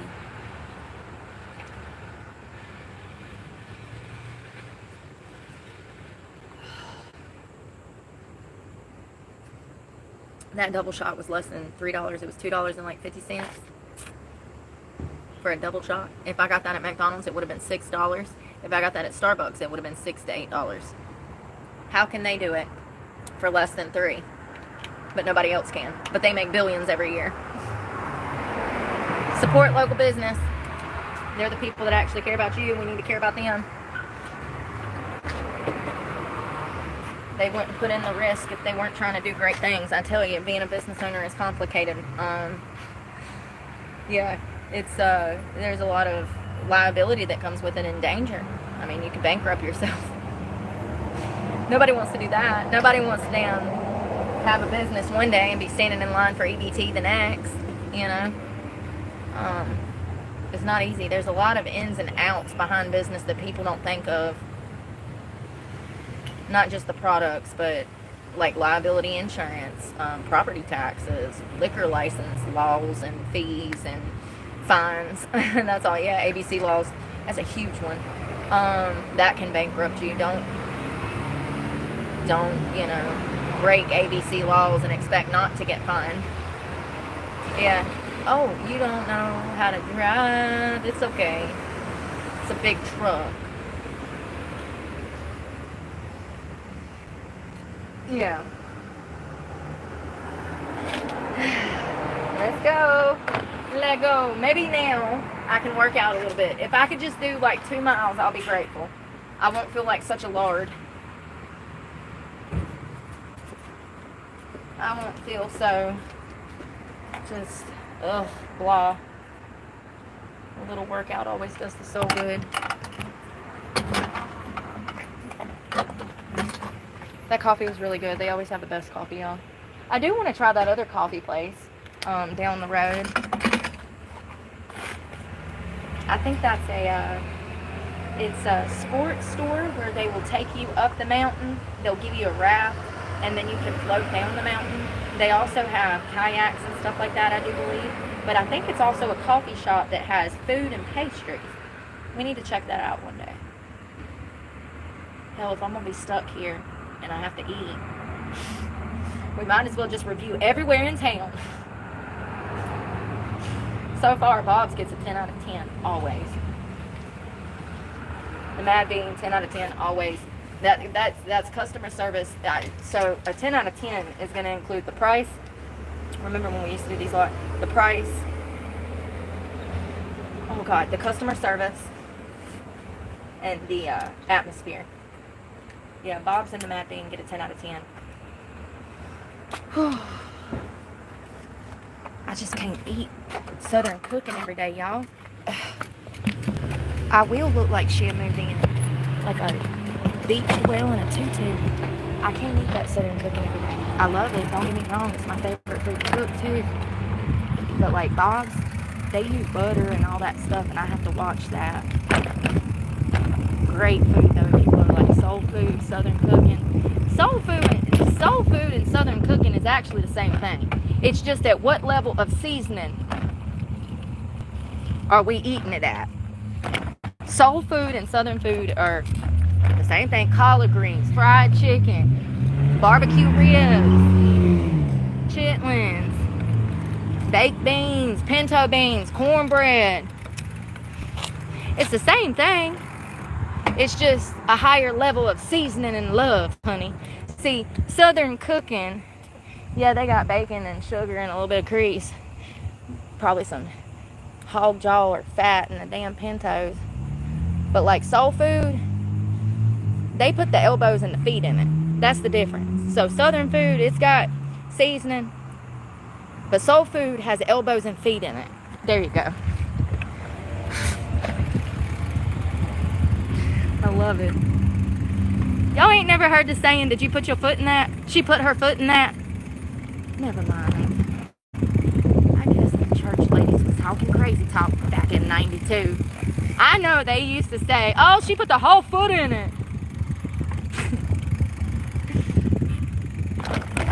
I miss that. Come sit beside me, baby. I miss that so much. Some of my best church events was when I was in foster care by far. them church people always made me feel loved and welcome. Well, they love children. It don't matter. You might run a church, you know, every church. It's humans. They have problems. You might run up on a church where some people are a little shady or whatever, but they'll still be good with children. And they was definitely good with me.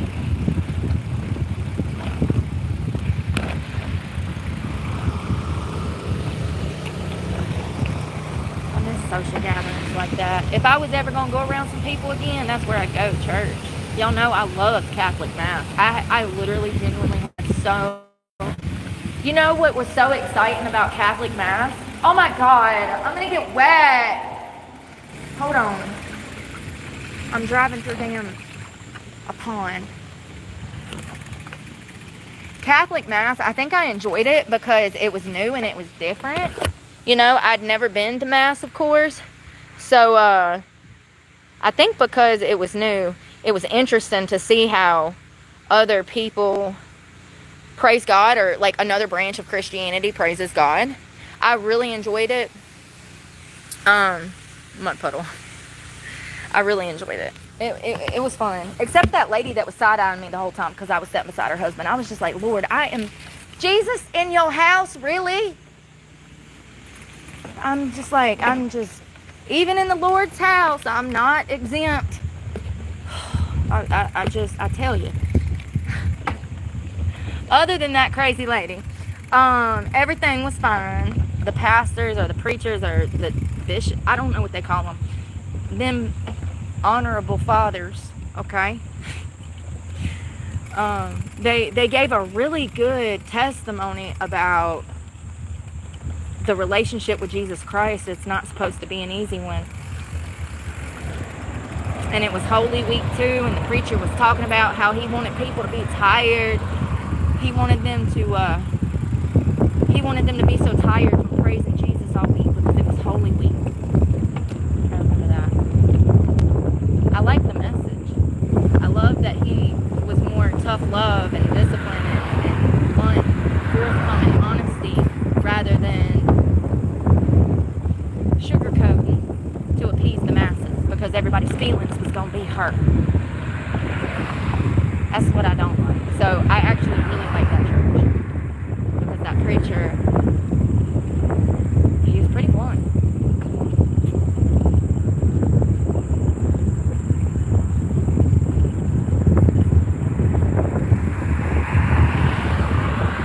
Oh, that was another thing. He said, you think you have it hard? He's like, there was this mural of Jesus, and it was actually a statue that was hanging with his hands nailed and then bleeding, and it was right in the middle of the church. And the way that this church was set up, it was like a square that everybody sat on the outside ring, and then the preacher, and there was this crucifixion art piece of Jesus Christ on the cross. And the preacher during the ceremony, he says, during the sermon, he says, look at that. He's like, you think you have it bad? Essentially, that's not what he said, but you know, essentially, he's like, look what he did for you. Do you know how bad this was? Do you know how painful, how hard this was for God to give up his only son? And, you know, and that's when he was like, this is Holy Week. He's like, I want to see you in here every day, more exhausted than yesterday. He's like, this week is about praising God and worshiping him, and you should be exhausted by Sunday, is what he was saying. It was like, God gave his only son for you, everything for you, and he was telling the parish that they needed to give themselves to God by worshiping him and exhausting themselves to show their worthiness. Love that. It's like, oh, you think you got it bad? Do you know who died for you? Do you know what he went through for you to be here and have this opportunity?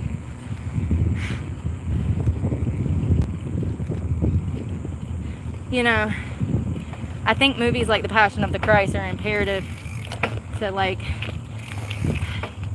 biblical history. It puts into visual context what he went through. I can't even watch certain parts of that movie. It's so disturbing because I know it's true. It makes it hard. If I knew it was a fake story, I can watch somebody being beheaded. But to know who he was and what he stood for and what they did to him, it makes it extremely hard to watch. But Mel Gibson is one of the firmest Jesus Christ believers out here, and we need to protect him at all costs. He's literally out here doing the Lord's work.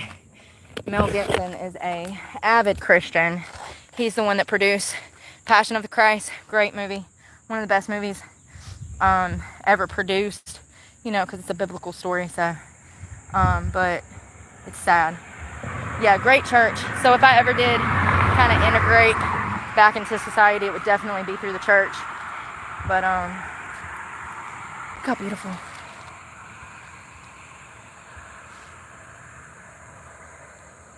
Amen, Rachel. Thank you. Y'all know I'm so dyslexic. I read the bottom one first and then read the top one. I do that every day. I actually read messages from bottom to top. Thanks, Mom and Dad. I think they hit me upside the head one too many times, and it like cross-wired something in there to make me read from bottom to top and left to right, or right to left instead of left to right. I wish I could get down there on that sliver. I wish I could lay right there. You can't get down there. How the hell are we gonna get down there? There's no way to get down there. It's an embankment. You'll just, like, it's literally like a 45-degree angle, I suppose. You can't get down there. You'll get bit by something before you do. And look at all them bricks and molder from the old, I guess, bridge and stuff. I don't know. Hell, maybe I can't get down there, though. That's the problem. I started to say maybe I could lay on that concrete slab at a slant. Don't it suck to have this big, beautiful river and I can't even get in it? There ain't no access. Not that I can see. And so there's a trail over there that I followed down all the way down here. And I still can't figure out how to get down there. And listen, I was just in a bicycle accident last weekend. So I ain't trying to fall down an embankment and break both of my legs, you know. Because I will. Hello, Lisa. Hey, Lisa. Captured by Carly. Hello. No, there's no alligators in there, Carly. I promise. Hello, Mo Betta Man. Y'all see now I had caffeine. I'm like, hey, everybody. Hey, Rich. How you doing, Mr. Evans? Now I'm like, so if you want to shout out, wait till I have a double shot of espresso and then ask me. And I'll be like, sure. Happy birthday. Happy birthday. See, that woman asked me to sing her happy birthday earlier. Now I'm like, damn, I do it now. Earlier, I didn't feel like it. I was in a mood. I know I'm not the only person that's like that. Because I read today that there's 1 billion people with mental health problems. So I know I ain't the only one out here. Australia. Listen, we're in the bushland right now, too. I actually love the bushland. Is it bushland or bushland?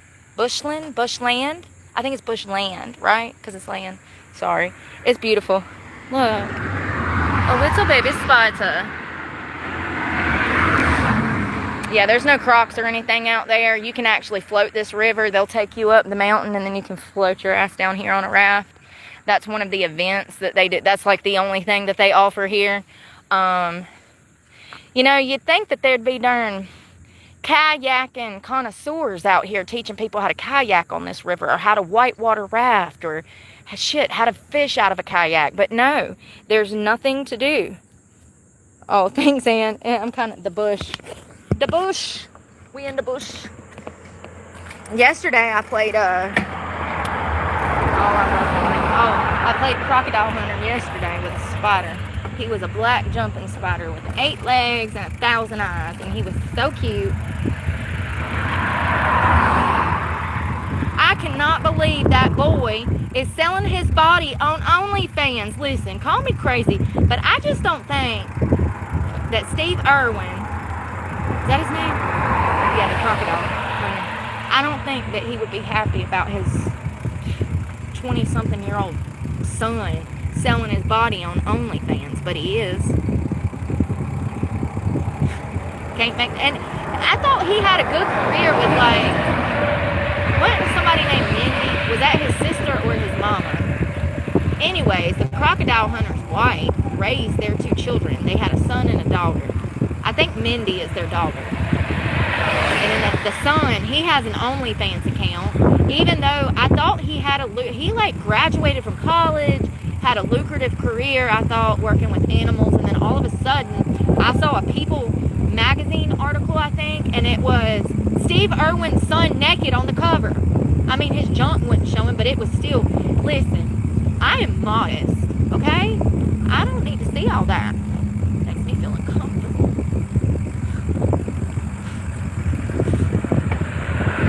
Seriously though, it's sad. It's like, damn, did he think? Well, maybe he's just, I mean, the only thing that I know he's showing is like semi-nude photos. I don't think it's like porn, like I don't think it's like porn videos, but I don't know. I mean, I'm not subscribing to find out. I feel like I'm gonna rot in hell if I even download that app. You ain't damning my soul to damnation, honey. I've made enough mistakes. Nope. I don't even want to live. That's when the lust starts. And then you get lonely. And then before you know it, you out in these streets with Tinder on your phone, meeting some rando, getting catfished. Nope. I just knocked the shit out of my hand and it hurts. Yeah, I wonder how Steve Irwin would feel about his son pimping himself out on OnlyFans. Damn, I loved him. He was a huge part of my childhood. Yeah, this is one of this, it's called the Madison River Park, I do believe. Park, Madison River, Park, Madison. Listen, this is the tube shack. They're not open today, but you can come get your tube. You see the vans. So they put the tubes in the back of the trailers. They load everybody up on the van. It's called madtowntubing.com. There you go. And Madtown Tubing. And they put you on the shuttle bus and they take you up the river and they let you get out. Oh, I'm tired, y'all. I need more coffee. No, I need some relaxation and rest. And I'll be alright. Tomorrow. Oh, it's supposed to rain. Ugh. I forgot. It's like supposed to rain all day. I don't know what I'm going to do tomorrow. I'm going to go to the bank, look into different bank accounts so that I can block those losers that are stealing my content. Got to have a bank account to do that. Don't have a bank account because the miserable heifers over at Truist, remember? Once again, me just cleaning up somebody else's messes that they've started in my life. It's just a reoccurring event. It may take some of y'all 20 years to see what I say is true, but it's okay. I'm willing to be patient and re-victimize over and over and over just to show you that my mere presence is too much for modern society.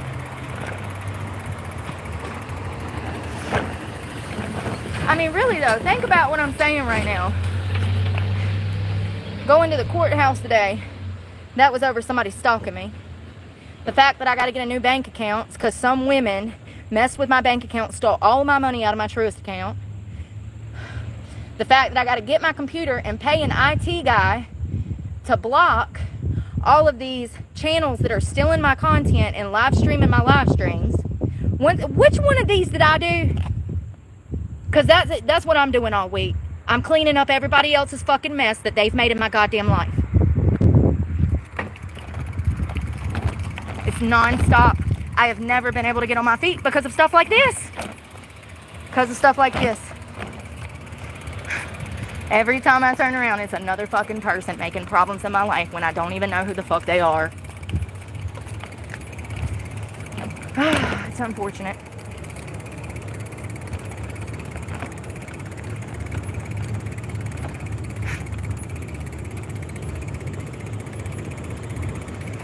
It looks like it's about to rain now. I'm scared.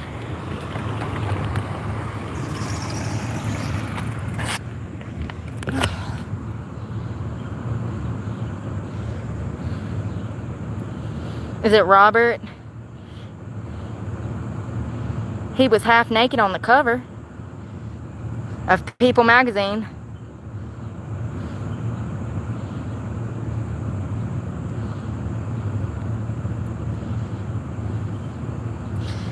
Oh, the drama. Chattahoochee, Chattahoochee, Georgia. Way down yonder on a Chattahoochee, it gets hotter than a hoochie coochie. Oh, it's this clock. That clock, I do believe, is, we read it the other day. It's in remembrance of veterans. It has a plaque that says, it's like a memorial to, yeah, it's sweet. 1919, ain't that what it says? Dang it, I can't reach back in the cup holder. Ain't gonna break. Oh God, ain't gonna break.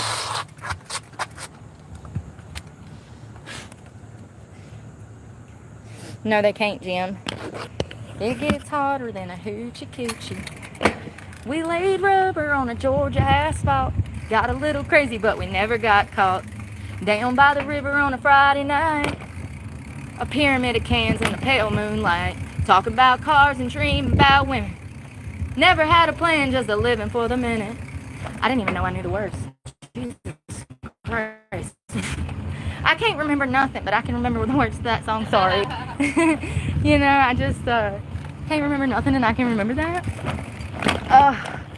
Way down yonder on the time. I don't think that woman knew that I was filming, y'all. She started laughing at me. I think she thought I was talking to her. I bet a lot of people think I'm crazy. I'm just running around town talking to myself. Let's go to the Dollar General. I ain't got nothing to eat. I sure don't. I'm gonna starve to death if I don't get something. I can't believe I knew those words. Oh, Bob's is closed today. Damn. Your girl. I guess I went probably about 2 miles. It's getting dark at like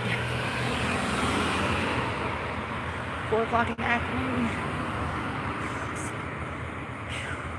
I think it's the humidity. 83, 76%. Yeah, it's a 50% chance of rain.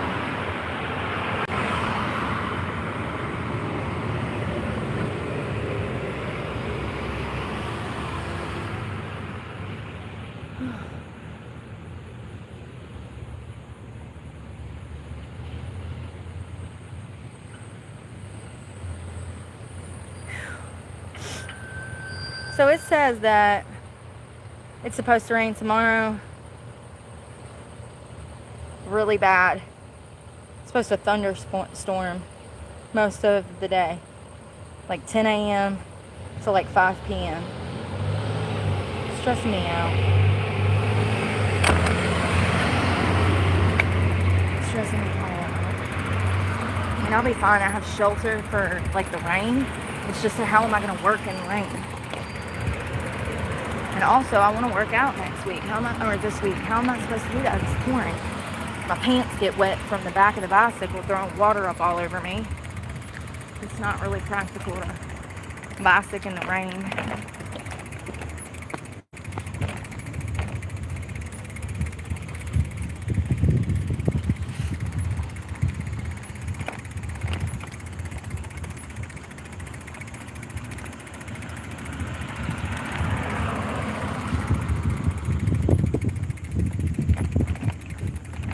You know, it's so crazy to me how they'll pop a Dollar General up on every damn corner in the South, but there's no damn food.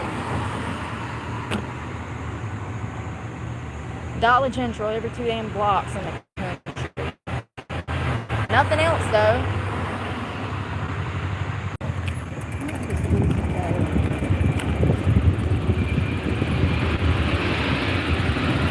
The old lady. I'm sorry, my mom.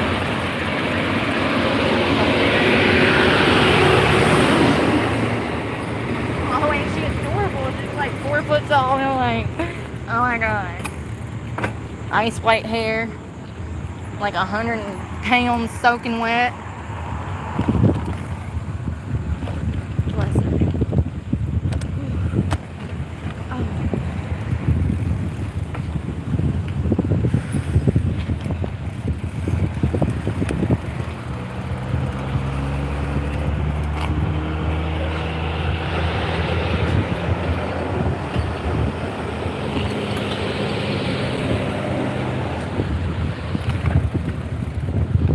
Come on, dude.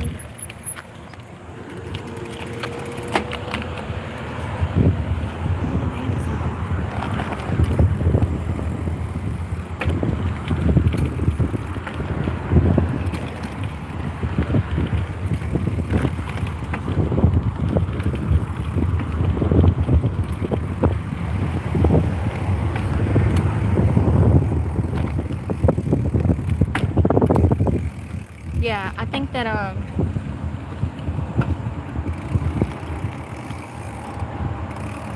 think I need to pick up some stuff to like eat. I hope my phone works in here. I'm sure it's in here now.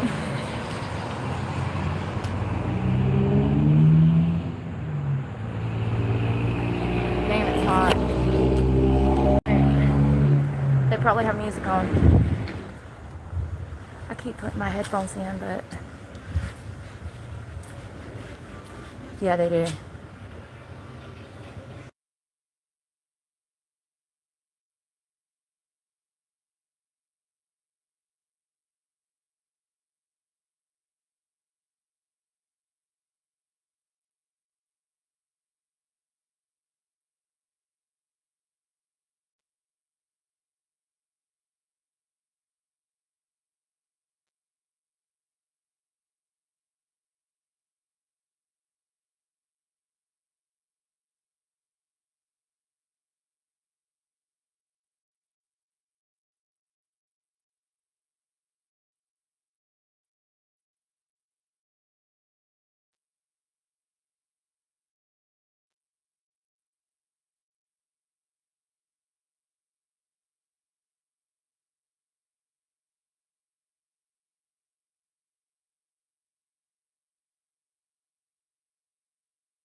For as long as I'm looking like I don't give a crap.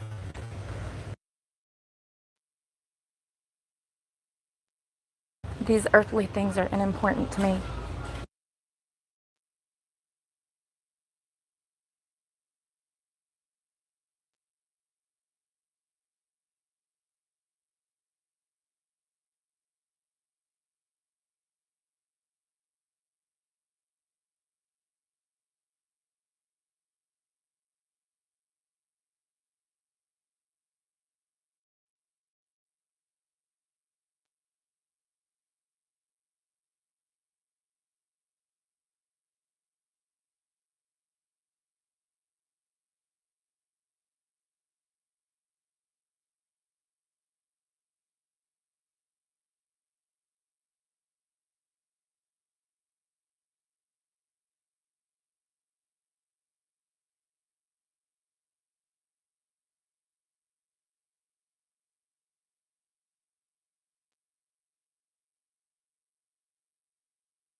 adorable little houses.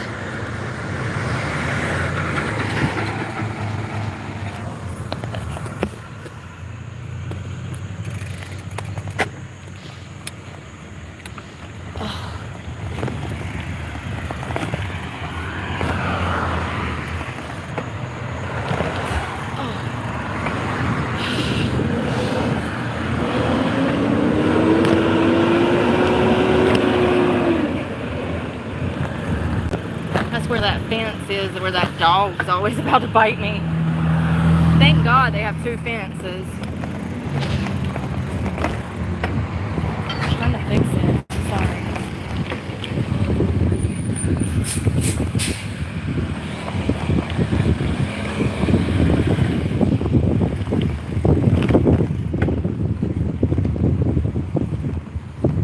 It's the ABC store.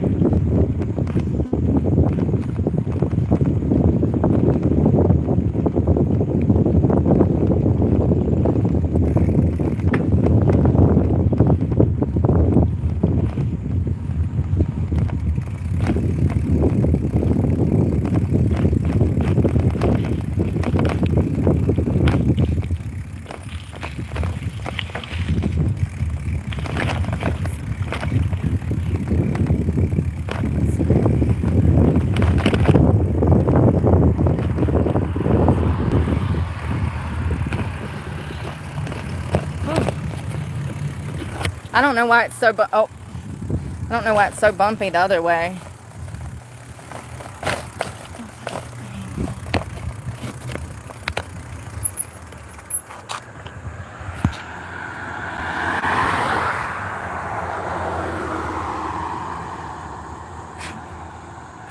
Thanks, Chad. I don't know why. I really need to, like...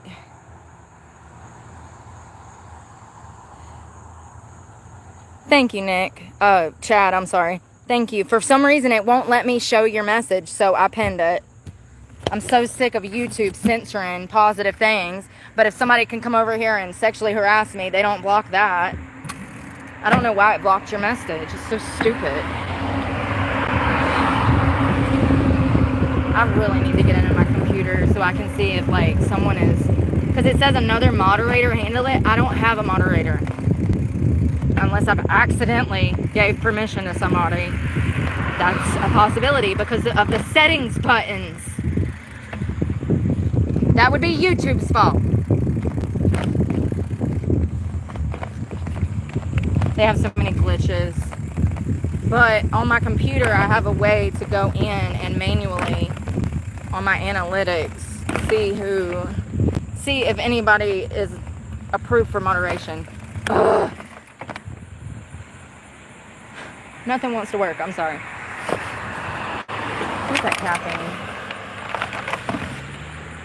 My hair.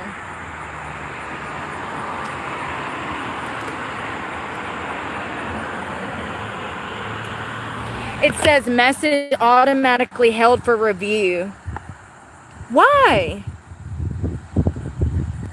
So Chad said, before YouTube rudely blocked his comment, Chad said, you're going to be so cooked in 5 years from doing this shit. He's talking about working out. I think. But yeah, why would they block that?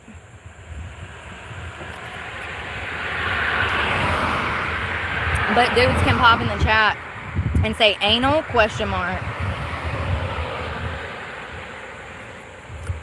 And they held his message twice. I pinned his message, and it still held it.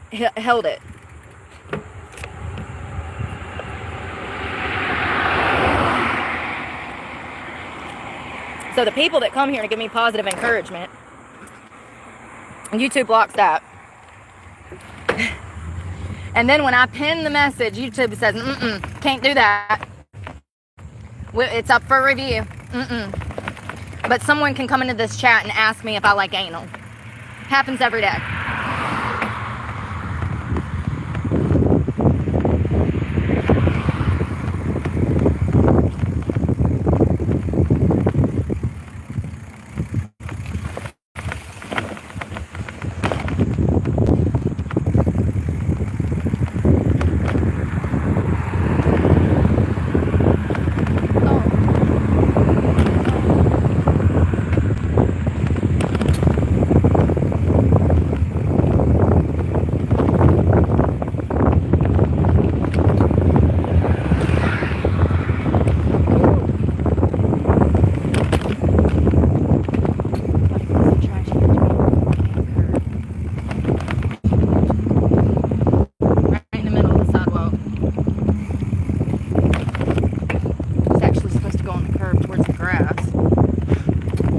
truck can pick it up. Oh, maybe the truck set them back down on the sidewalk.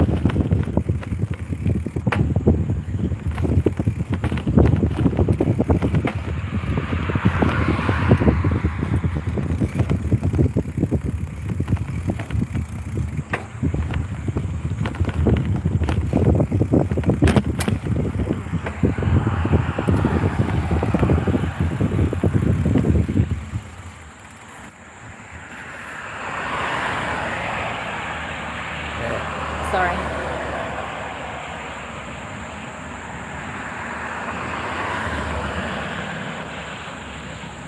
Oh.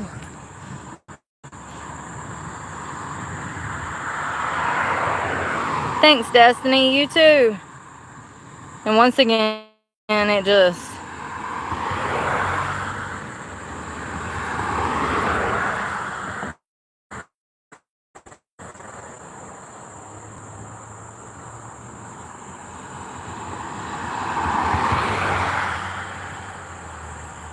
You try to be nice to people and then they turn out to be fake. You can't even joke with people. They hate themselves so much. What if I don't want to listen to it? What if I just ain't as fake as all them motherfuckers?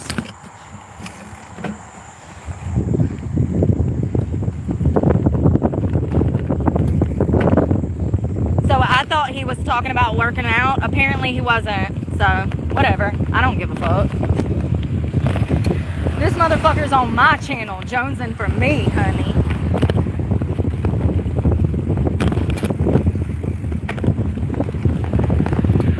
It's funny. Hilarious.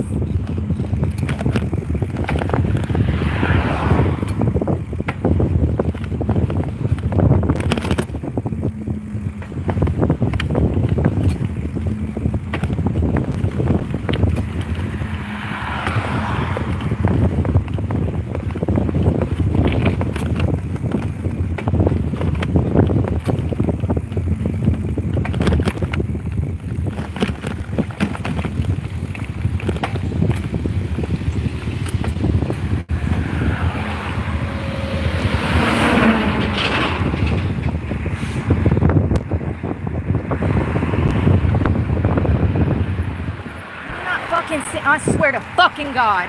I swear to fucking God.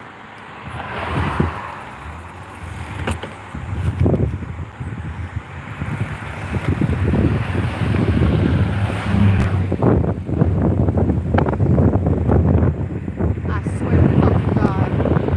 Motherfucker. These rude ass pricks. Fucking full moon still got them going fucking antsy. Fucking crackheads.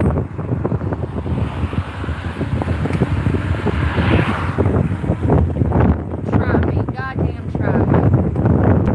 I'll be out before the morning. I got bond money. Try me. Injury to personal property. That's a misdemeanor. I'll get a slap on the fucking wrist. Usually most people are sweet. This was some asshole in a goddamn lifted Chevy. Of course, some man with a tiny penis being passive aggressive because I won't pay him attention.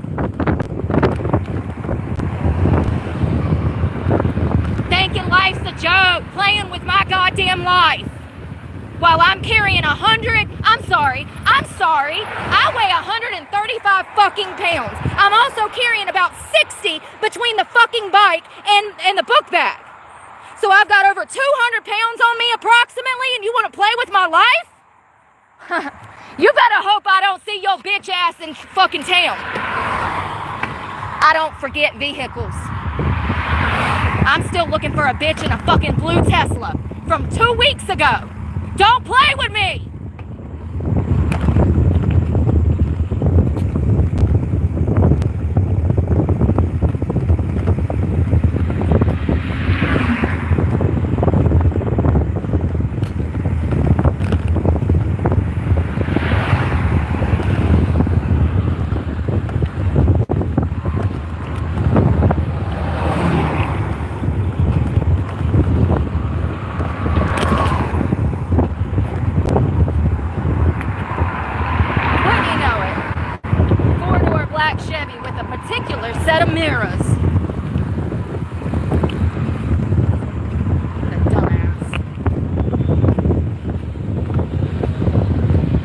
nobody wants to touch your penis because you're evil. That's why you're single.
Alright, I'm about to die. Sorry.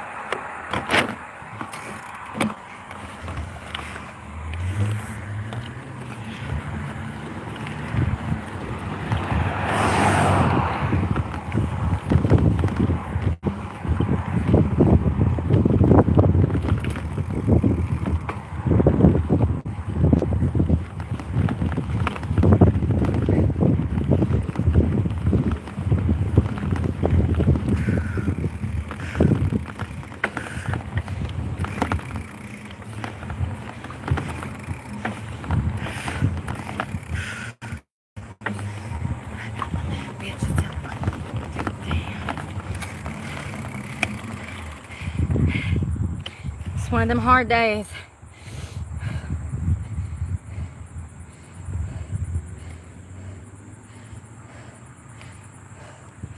Why do they fuck with stuff?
They heard about the pounds you got down in Georgetown, and they heard you got half of Virginia locked down.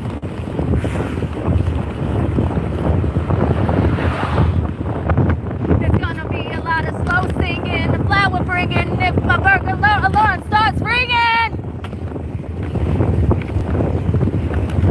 Rottweilers by the door, and I feed them gunpowder so they can devour. Trying to test my decimals, damn.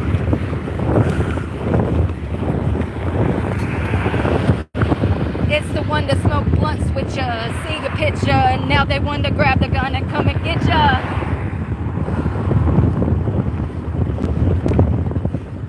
So I can put them bitches in a bad predicament. Touch my cheddar, feel my beretta. Fuck what I'ma hit you with, your motherfuckers better duck.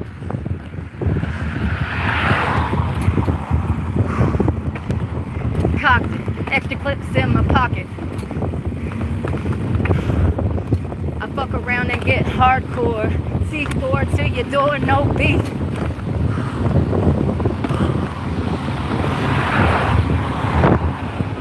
I don't give a fuck about you or your weak crew.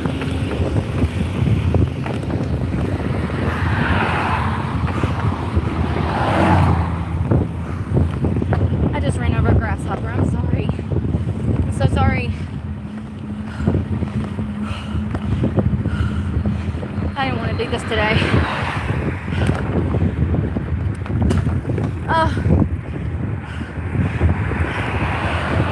One of the best ones ever.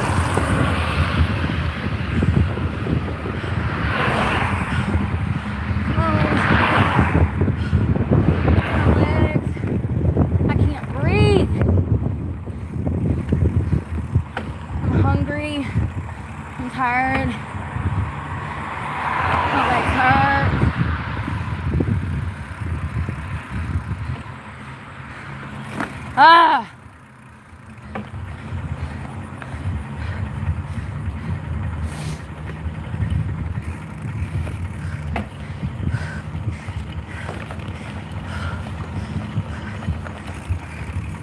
Why do I act so slow?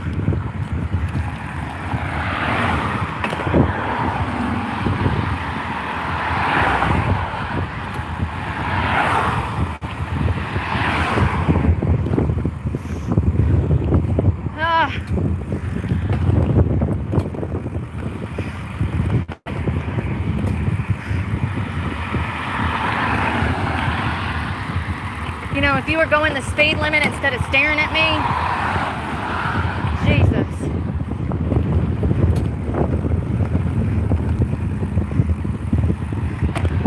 Your shot should separate the wheat from the oats.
I didn't feel like doing that at all.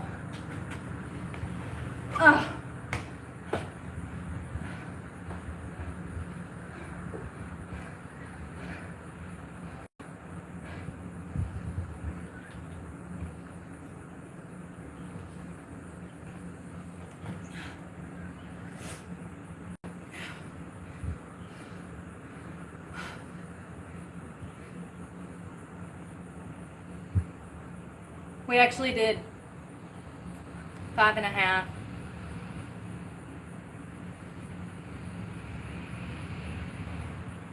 We've actually done about 10 miles, maybe more.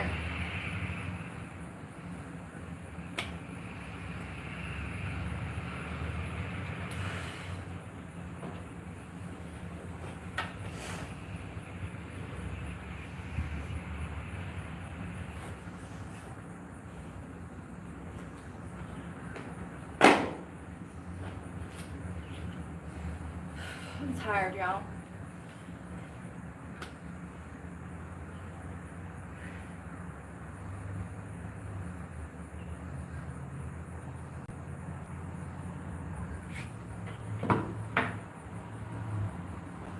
Where's a phone? Oh.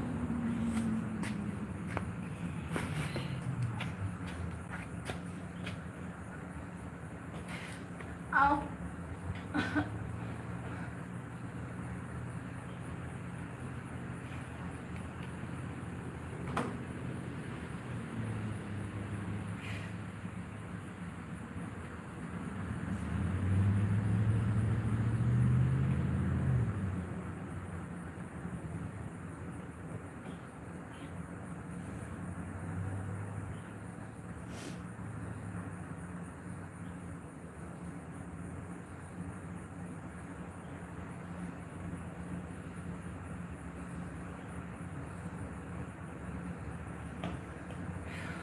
My face is burnt. I can feel it.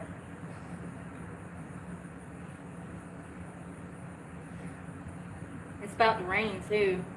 Fuck. 60% chance. 5 o'clock.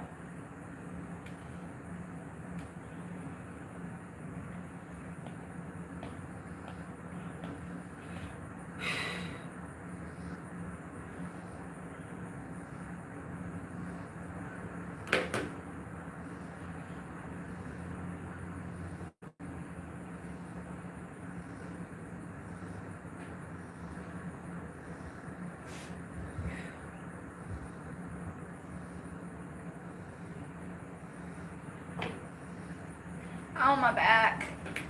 Every time I ride, I get this pain in my lower back. I had it happen the other day. I've actually had it happen two or 3 times. I wonder if it's sciatica. It's probably sciatica from my hamstring being tight from pushing, your glutes. And then my legs are expanding and like they're changing and shifting and like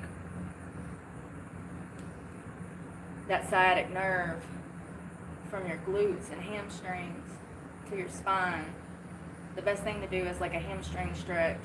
Bend over in half like you're folding a towel.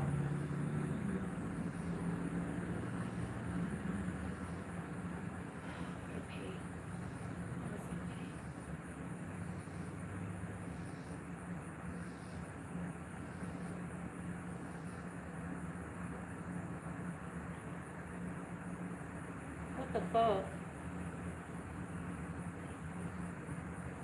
They're sending the National Guard to Washington, D.C. Just in, President Trump says that he's deploying the National Guard to Washington, D.C. and placing city police under federal control. What does that mean? Hold on. Let me read the comments. It's on X. No, I don't. Yes, I have an X account, but I can't get in there right now. Can I just read? Ugh, no, you can't. Hold on. Let me look.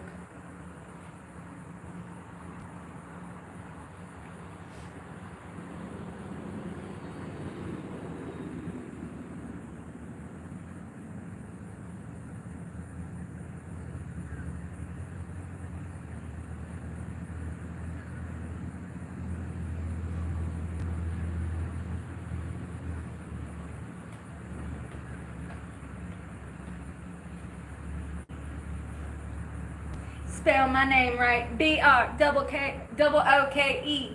Listen. Ah! I'm okay. I'm okay. I missed this step. It's okay. They don't call me Clumsy Clark for nothing. I'm fine. Hold on. Listen. Hold on. Trump deploys National Guard to D.C. while threatening a federal takeover. So this happened 2 hours ago, or earlier this afternoon. This was dropped 2 hours ago, but I see another article from 6. He deployed the National Guard because of crime and homelessness. I'm so fucking done, y'all. I'm just gonna shut up for the day because I'm just gonna get aggravated at the stupidity of taxpayers' money going to not help people, okay? This is the way of the world. It's a shithole. It's a shithole. Both sides are evil. Both sides play for themselves. Both sides play out their own people to work together. They'll work together before they work for us. You just remember that. Okay? They'll work together before they work for us. I'm trying so hard. This is where a videographer comes in place. He'd be like right here. He'd be like, this is your angle. I'd be like, yeah, I know that is my good side. Stand on that table over there and hover over me while I talk. Yeah. Don't get me started. Let me read all of it so I can better understand. It looks stupid. I'm not saying that lightly. It looks genuinely stupid AF.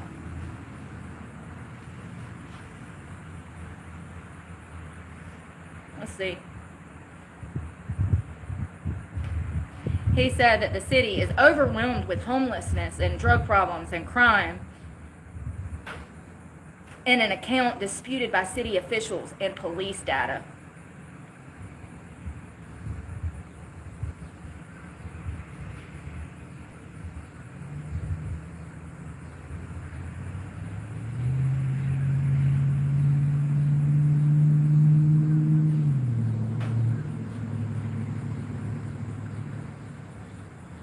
Hold on 1 second. I want to go to like one of the Republican sites to read about it because all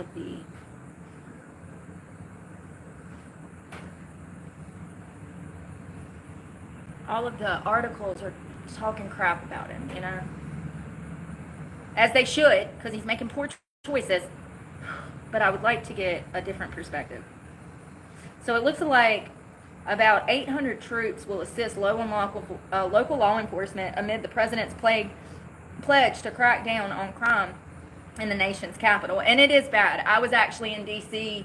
year before last, and all of my pictures have drug addicts and homeless people in them. Every single picture I have is just riddled with homeless people behind me. So it is a huge problem, especially at like Union Station. That place is an absolute madhouse. Could you imagine being from another country and you don't, you're not accustomed to Western customs, and you fly here, and you fly into D.C., and then you decide that you're going to take an Amtrak through Union Station to go see our nation's capital. Let me just tell you that it was terrifying for me. It was. I've never felt so unsafe in my life. D.C. is one of the most unsafest places next to, like, I don't know, New York. Our nation's capital is ridden with drugs and crime and homelessness, blah, blah, blah, blah, blah. What is the point? Let me ask you this. What is the point? Hold on. Let me cook. Okay. Let's say you had a pile of shit. And you had to do something with that pile of shit. You throw it in the trash can, okay? How can I? Okay, so you have a pile of shit. Let me start over. You got a pile of shit that's on your porch, and you move that pile of shit to your yard. It's still a pile of shit. It's just in your yard now. That's the same thing that they're going to be doing with these homeless people and these drug addicts. Instead of, and that's not a good example, but like, they're going to move them from one part of the city to the other, and then 2 years from now, remember I said this, 2 years from now, they'll be back in the news saying, oh, we've got to clean up these homeless encampments again. We're going to be spending more taxpayer money on cleaning up this problem. They're not cleaning up a problem. They're moving the problem down the pipeline, honey, for another administration to deal with later. This is the same policy and procedure that we've had in this country for 100 years when it comes to homelessness. mental health services, and recovery. They're not cleaning up shit. They're creating a bigger problem by not having resources for people that need resources. Everybody wants to help these people, right? Most of the people in the chat, could you agree that you would like to see people get clean? You would like to see people get better educated so that they have more stability in their life with a job? Don't we all agree that we don't want to see people hungry? That we think that people deserve a roof over their head? Okay? I think we're all in agreement that we want these problems to get better, right? Okay. Well, they're not going to get better with the shit that's going down. It's only going to get worse. Wasting taxpayer money to deploy troops.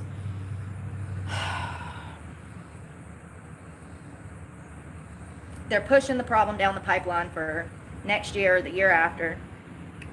So what is the point of this? Great question, because I don't understand either. So it says so it looks like the National Guard will assist with logistics, transportation, and garden facilities similar to the role of the California National Guard performed this summer in Los Angeles. So they're going to guard the government shit? Is that what I heard? They're going to guard the government shit. That's the purpose of the National Guard going there. Even though it says that they were deployed to crack down on crime. How?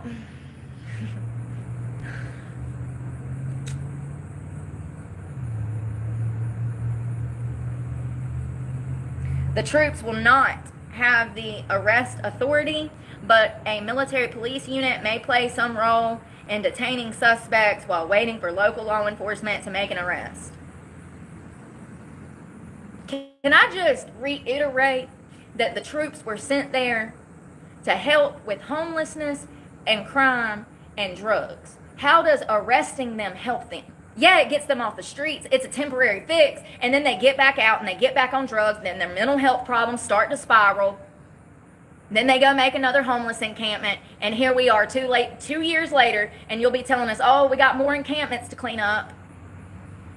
Not every person wants to be helped. But what every person deserves is the opportunity to get help if they want it. You know what I mean?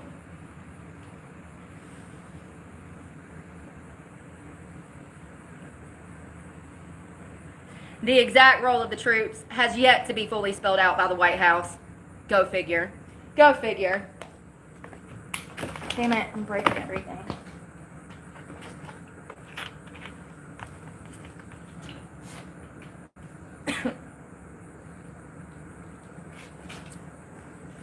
And the Army and the Pentagon are working on the details. But a second military official said that they expect the deployment to look much like the California deployment. Interesting.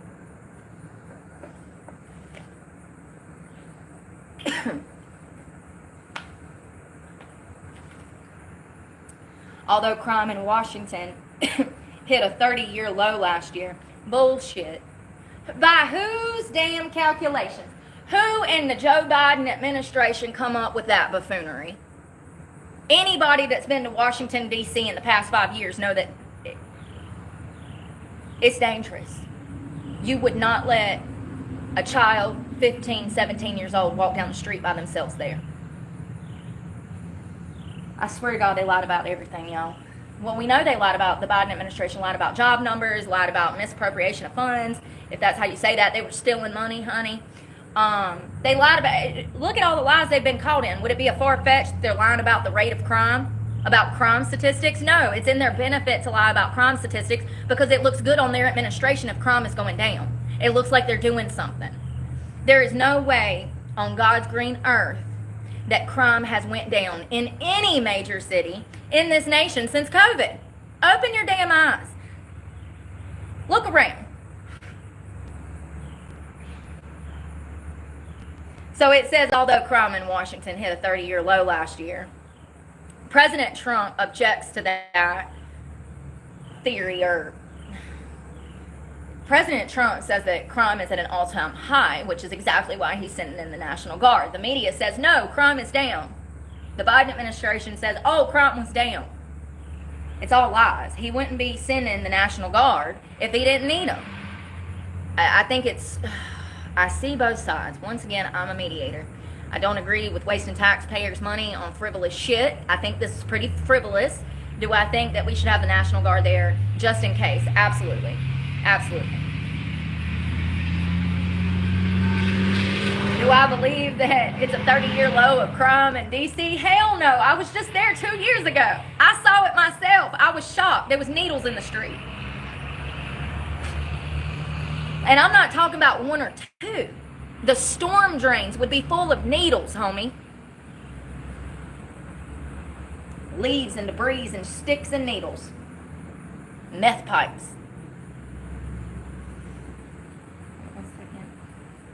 I mean, I agree with him sending them, but what I don't like is it's muddled. There's no clear answers in this report. We don't know exactly what they're going to do. It says something about them guarding certain things, and it says that they can't arrest, but it says that military police might be able to arrest, and I don't like that murky shit. That's what we call unclean hands. Unclean hands. And we should go into every endeavor with clean hands for the best possible outcome for both parties. I don't agree with this. Like, I would feel better about it if it was some answers as to why this is taking place. And when they're doing this, I feel like we deserve numbers. How much is this going to cost us? How much taxpayer money is this going to cost us? I feel like they ought to give us a number when they're telling us about sending troops and blah, blah, blah, blah. You can't throw in, guesstimation, it's going to cost us, approximately, or maybe after the incident. Can you not write an article and say, oh, this cost taxpayers X amount of money? Like, I don't know. Anyways. Let's see. So it looks like it's about 800 National Guards. So it looks like a good portion of the troops are going to be used to guard things, secure probably government buildings of some sort, places that have a high potential of being bombed, robbed, looted, destroyed. We've seen what they've done in the past. This is homeless people. I'm thinking it's a damn right. I don't know. Why would they need the National Guard to guard shit if they're going to be... it don't make sense. If it don't make sense, it ain't fucking true. Okay?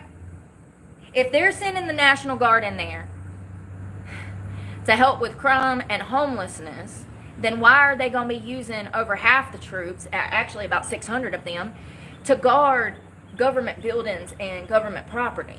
The homeless people ain't out here they ain't out here looting. They ain't destroying shit. Have I missed something? Is there riots going on out there? Let me see. I don't understand. It says only 100 to 200 of the troops will be on the city streets at any given time. So I guess they're going to be patrolling, making sure everything's running smoothly, right? Well, the other approximate 600 to 700 is going to be guarding stuff.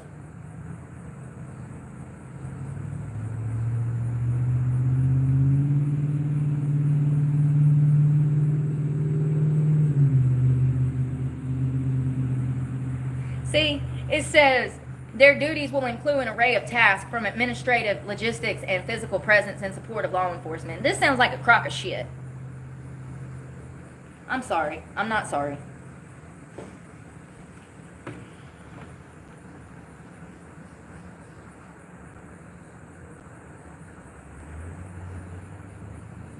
He's sending the FBI, the Bureau of Alcohol, Tobacco, and Firearms, the ATF. He's sending explosives. He's sending 500 federal law enforcement officials as well.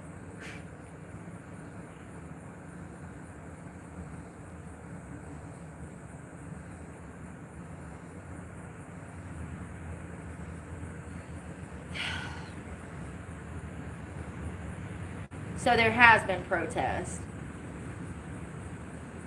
Troops are largely tasked with protecting federal buildings and guarding immigration agents as they conducted raids. So why not say that? Why gaslight? The name of this article is to cut down on homelessness and crime. That's what it said. and you just said right there that most of the troops will be used to guard federal buildings, then why not just say we want to protect our assets, so we're going to bring in troops? That's actually more logical than the bullshit you throw at us. You're trying to help the homeless and damn clean up crime. Just be honest. You're trying to protect your property. I get it. Let's see.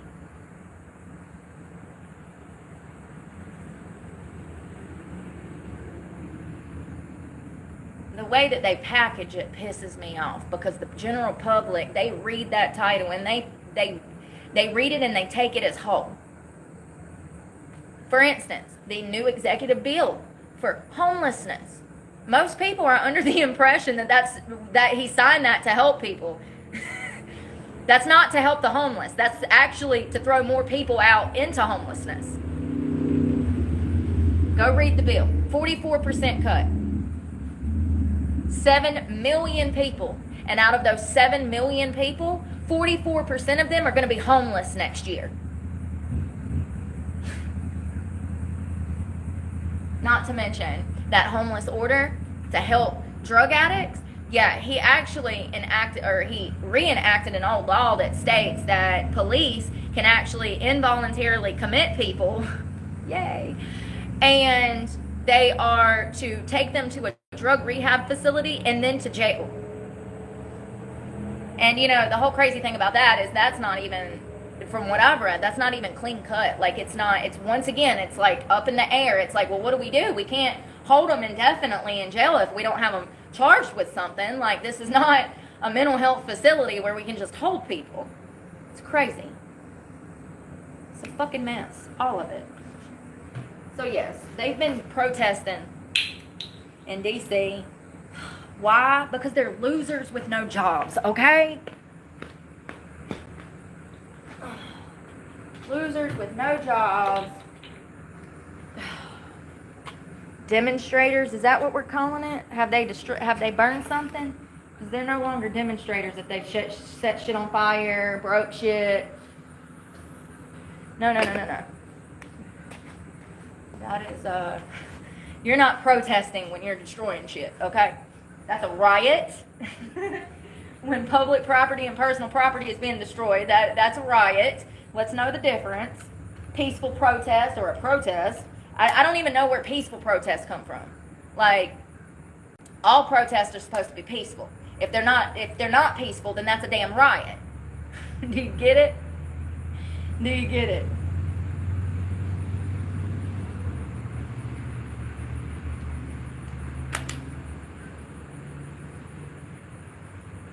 Yeah. They're like, oh, it's a peaceful protest. They're all supposed to be peaceful protests. Will you shut up? If it ain't a peaceful protest, then it's a damn riot.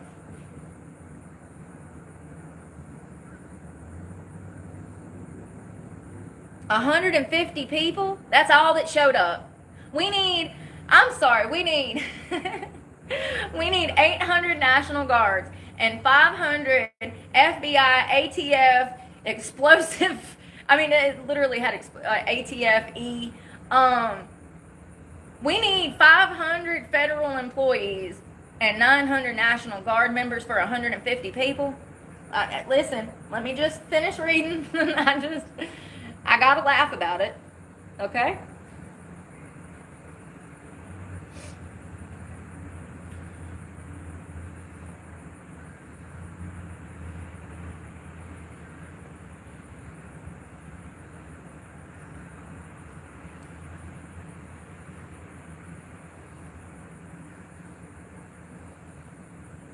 Oh, God. I always read the wrong article. So, U.S. protesters say that Trump is using a crime emergency to justify a D.C. takeover. Listen, y'all need to take your asses home. Y'all are grown-ass adults out here in the street protesting over something so stupid.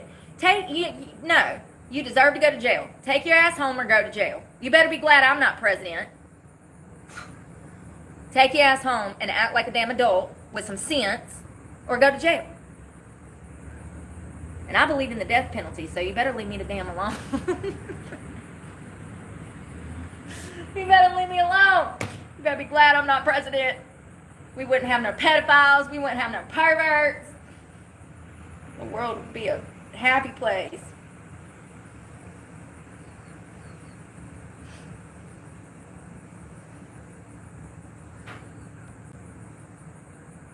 No. This is saying he's sending 700,000.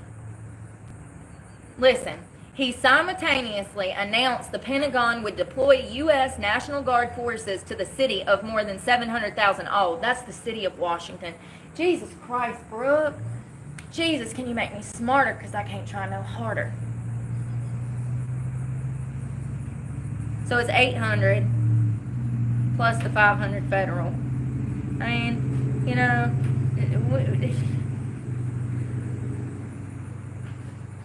I don't like how they gift wrap this. Oh, we're doing this to da-da-da-da-da-da. Why didn't you just say we need to protect the government's assets? You know, we've had whole police precincts burned to the ground in Minneapolis, for God's sakes. Just keep it real. Why you got to say, oh, we're going to clean up the homelessness and crime, so we're sending the National Guard? No, just keep it real. I approve this message, Trump. I think it's a great idea. I mean, they're doing the same thing that they did in New York when they sent the National Guard to exercise their power, their authority. I think that we still have National Guard on the subway of New York because of the dangers of the subway. I mean, there was a woman that was set on fire, for God's sakes. You know, and you know, it's sad because, you know, everybody talks about this homeless problem, blah, blah, blah, blah, blah. You know, I didn't see anybody crying for that poor woman. That woman not only had a hard damn life, but she was living on a subway cart, for God's sakes. She was asleep, minding her business. And some son of a bitch set her on fire and killed her. And do you know when that was going on, there was a literal officer standing at the bay doors of the subway cart and he completely overlooked the fact that she was on fire? This is the world we live in now. Not to mention, that was the same subway system, if I'm not mistaken, where an approximate 20-year-old male was raped by another male. Yeah, it's not safe. It's not safe down there.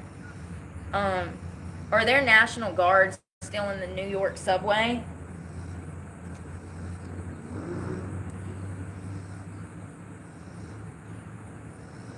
There's National Guard members stationed in the New York City subway system following a series of violent incidents. Initially, 750 members were deployed, and that number has since increased to 1,000 with a focus on major transit hubs and entrances. A lot of these liberal cities, Minnesota, Minneapolis, Washington, D.C., New York, the crime and the homelessness and the drug problems are rampant, absolutely rampant. I was genuinely scared for my life in Union Station. Scared for my life. I was they have like a smash burger or a burger shack or something in Union Station in Washington, D.C. And I was sitting on the outside. I got my burger and come out. And some homeless guy went by on a bike, like, he was like rabid. He was looking at me, and then like he'd spit some words, and then he'd look at me and spit some words. And it was crazy. I thought he was gonna attack me. It was crazy. It was absolutely crazy. And I have another picture by this like Liberty Bell in front of Union Station. There's a lady that is so high. I mean, I don't know if she was on tranq or what. It had to have been some kind of suppressant. She was completely bent over, contorted, all bent up. I have a picture of this. And behind the bell was two other homeless people leaning on each other high as well. I mean, literally, that was my first. I mean, I rode the train I think it's a train, the Amtrak. I rode the Amtrak from Culpeper, Virginia, into Washington, D.C., into Union Station. And I was absolutely mortified. I did not feel safe in that city the entire time I was there. It was crazy. Crazy. So I know that there's a lot of crime, poverty, drugs, problems, I've seen it myself. I went there. There was a comedian back in the 90s, I do believe. I think it was like Ron White or one of those Ron White people. Y'all remember Ron White? It was one of those stand-up guys, one of the three of them. Remember, there was like a group of them, maybe four. He said there's nothing like almost being mugged in our nation's capital. He had a stand-up special, and he was talking about going through Washington, D.C. And even back then, in the 90s or maybe the early 2000s, when he wrote this, comedy sketch that he performed, stand-up, even back then, the running joke was that if you went through Washington, D.C., our nation's capital, you're liable to get murdered, raped, robbed, kidnapped, killed. It was like that even in the 90s and the early 2000s. So it's no surprise that crime is rampant. And, those liberal cities, they also defunded departments. Minneapolis, New York, Washington, D.C., those liberal areas, they defunded their resources. Their safety nets, like police, their departments, they defunded. So crime is going to be more rampant because you don't have the officer to ratio that you need for the amount of citizens that you have. Just like in the jails. It's crazy. And, if it's that bad, then I agree with it.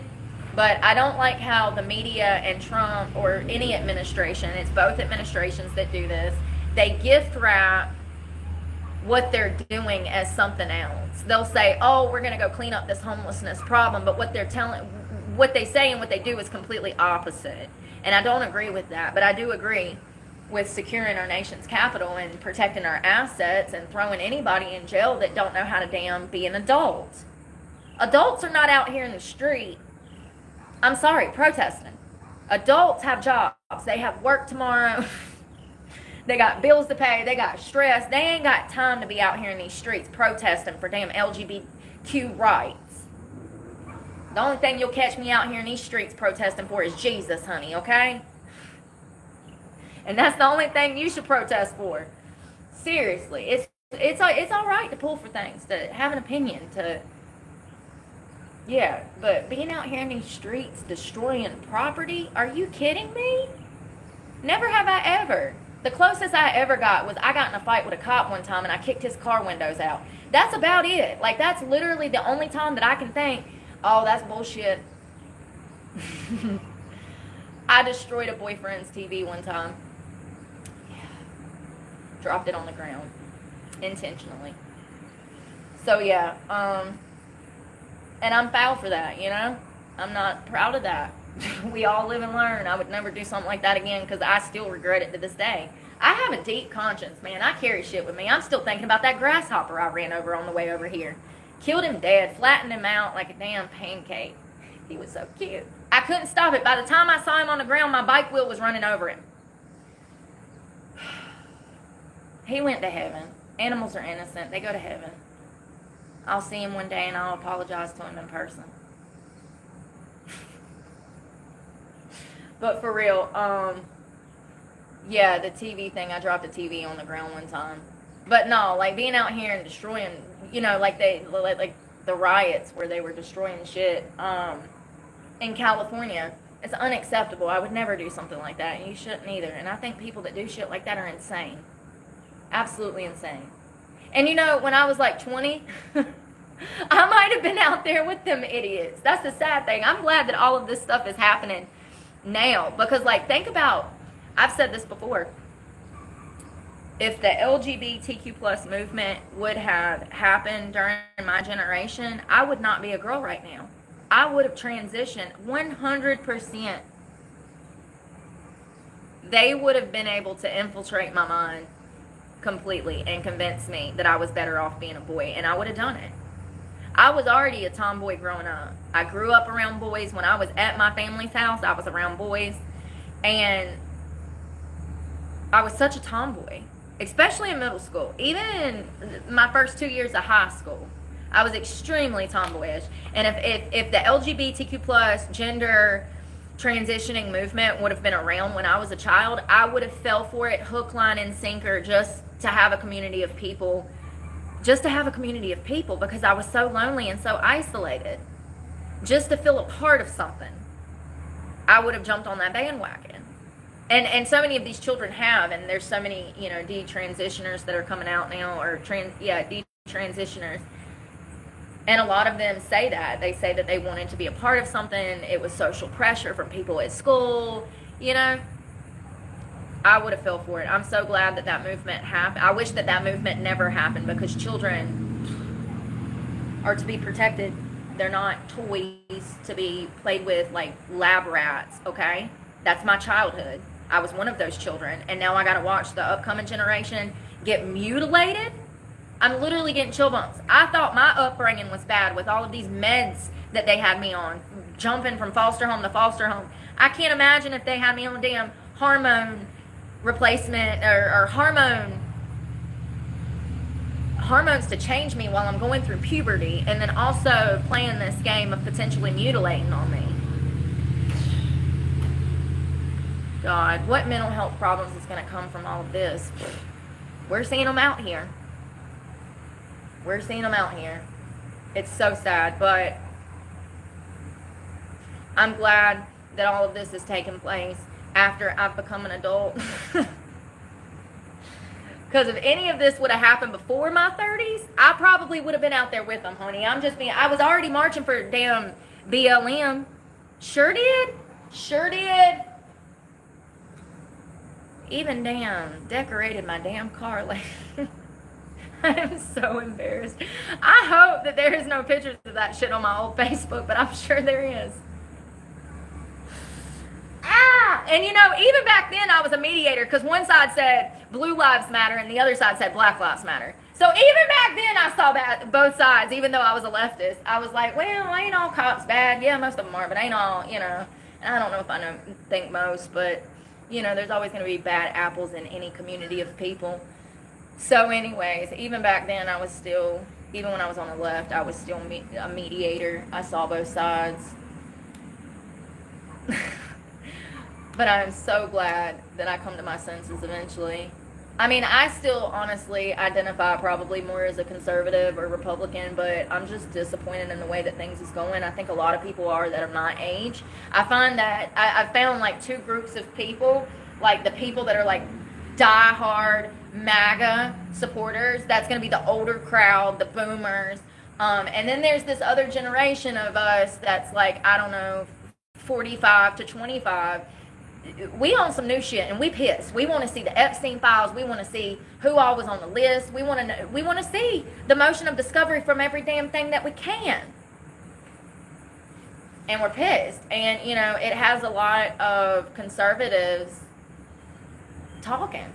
I mean, the whole conservative, the MAGA movement is like imploding right now. We have half of them that are diehard MAGA. They don't want to look at the evidence. They're just going to ignore, stick their head in the sand like Democrats do. When they're ignoring Joe Biden's Hunter Biden's drug problem and Joe's pedophilia. How they just ignored it. Cocaine in the White House. We don't know where it come from. No explanation. Both parties do that. They ignore. I've even seen some of my favorite right-wing commentators. The past 2 weeks, I've realized who's bought and paid for. It sucks. It sucks to watch some of my idols. I mean, it sucks to watch them go MAGA and ignore the evidence, ignore it all. I never want to get to a point to where I am so fixated on a person or a party that I forget my mission, or I overlook bad behavior. I think a lot of people on the right and left, they're so dedicated to their party that they have a bad habit of overlooking the dirt and corruption that said party commits. And I don't ever want to get to a place where I'm complicit and I overlook the evil that even my own party is committing. I want to call that shit out. And how we fix that and fix the Republican Party, if it's ever going to be fixed, honestly, I think we need a whole new party, okay? we need a revolution, honey, of truth, of honesty. I mean, it just, the waters are so muddied around the entire world. Every single system is dirty, down, dysfunctional. Every time we turn around, we find out somebody else has got their hands in the honey pot, stealing more money. You know, it's just, and every side does it. Every side is wrapped up in sexual nefarious behavior, drug use, cheating on their wives, sexual scandals, both sides. You know, that Nick Fuentes guy, I didn't even know who that was until I think like this past weekend. He went nuclear on the African American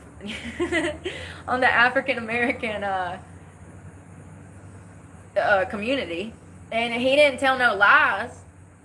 You know, I actually have mad respect for him, the way that he was able to articulate without offending. Now, a lot of people got offended, but that's because they're dumb, okay?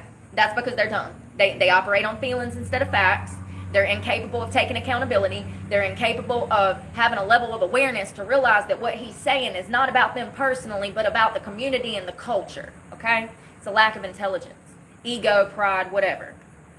He didn't tell no lies. Everything he said was legitimate. If you haven't heard it, you should hear it. Every right-wing, especially every black right-wing commentary has, they've stitched it and did commentary on it. And I have to say, mad respect to all of the conservative men that did not, most of the conservative men that are African-American, they watched it. And I've seen like 10 of my favorite conservative African-American conservative commentators. They all watched it and they fully agreed with him. So he has the support of a lot of the black community. He really does. The only people that have a problem with what he said is people that behave that way.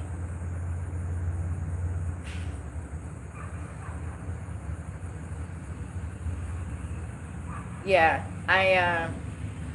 he's a smart guy, dude. He was breaking down,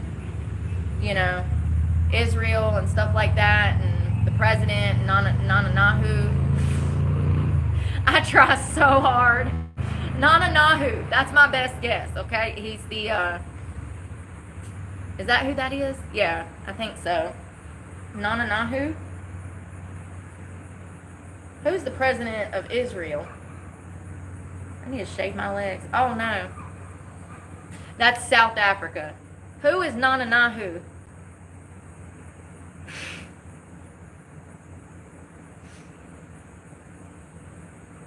Who is the president of South Africa? Something's trying to fly up my nose.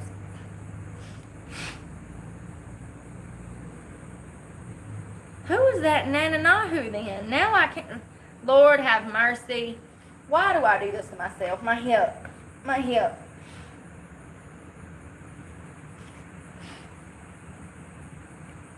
Listen, I'm going to go cook tonight, and I'm going to come back, and we're going to talk about whoever this Netanyahu is.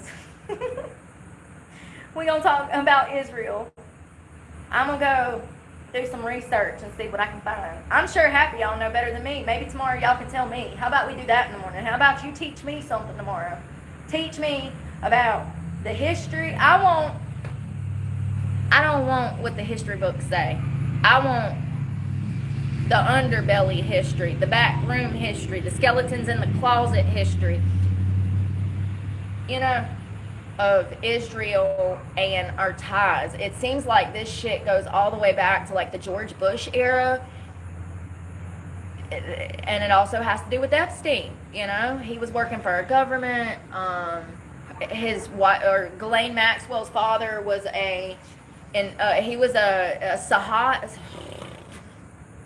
he worked for Israel, honey. He was like the special agent for Israel. This is why I said I'm gonna go think and see what I can figure out. It's hard for me to learn under these conditions, but today it feels good, and I actually feel like reading, so yeah, it's a lot going on, and it's a lot to keep up with when you're homeless. And I mean, I genuinely care, but at the same time, I consciously am aware that these things are only going to get worse because we're living through the end of times. So there's only so much we can do, but I think that we need to fight towards a better tomorrow, and absolutely for the benefit of good for all. It's like literally our responsibility. That's what we're supposed to be doing. Helping each other. Living in God's light. Sharing His word. Yeah, there's a lot there.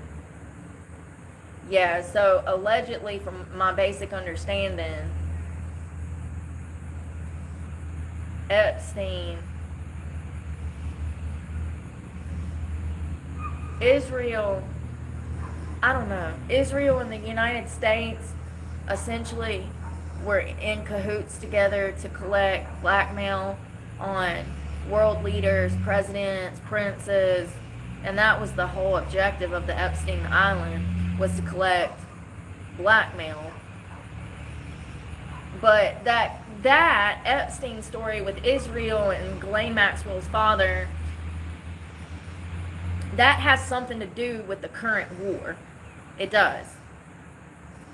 And the history of Israel and America together. I don't quite understand. We'll talk about it in the morning. Apparently, Israel's crooked. I just can't win. 3 months ago, I was like, support for Israel, and now I'm like, what the hell? You ain't God's chosen people out here damn committing mass genocide. You done forgot your mission. Okay, little piggy? Like, it's just so disappointing, y'all, to figure out that the world is crooked like this. It's always been like this. It'll always be like this. We just gotta fight for a better tomorrow and stay focused on the mission, God's word.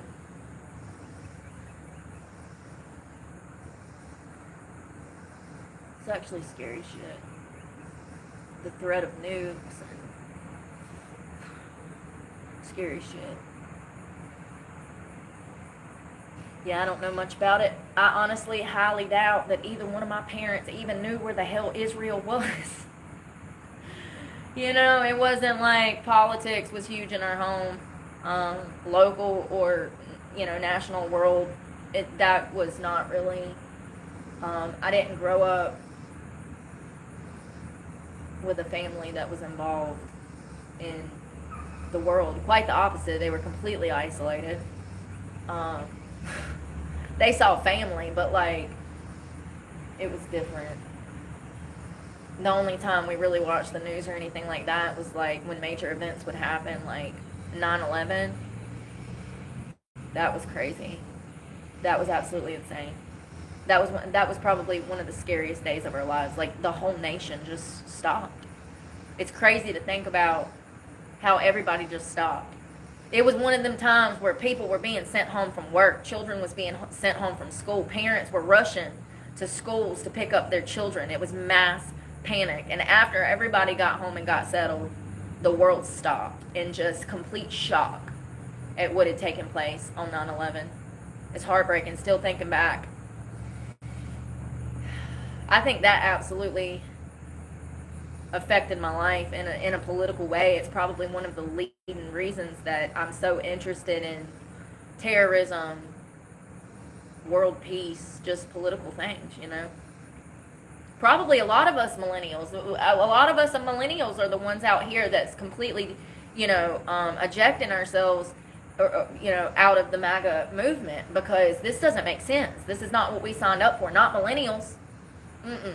We on some new stuff. It ain't got to be this way. We understand that the boomers have accepted things are this way, but this new generation, we ain't accepting this shit, because we understand that change is possible. We understand that things can change and we can make this world a better place. So many people get comfortable with living with blinders on. They're too scared to fight, too scared to ruffle feathers, too scared to just say something. and they accept things. And this is how the country turns into a crappy spot.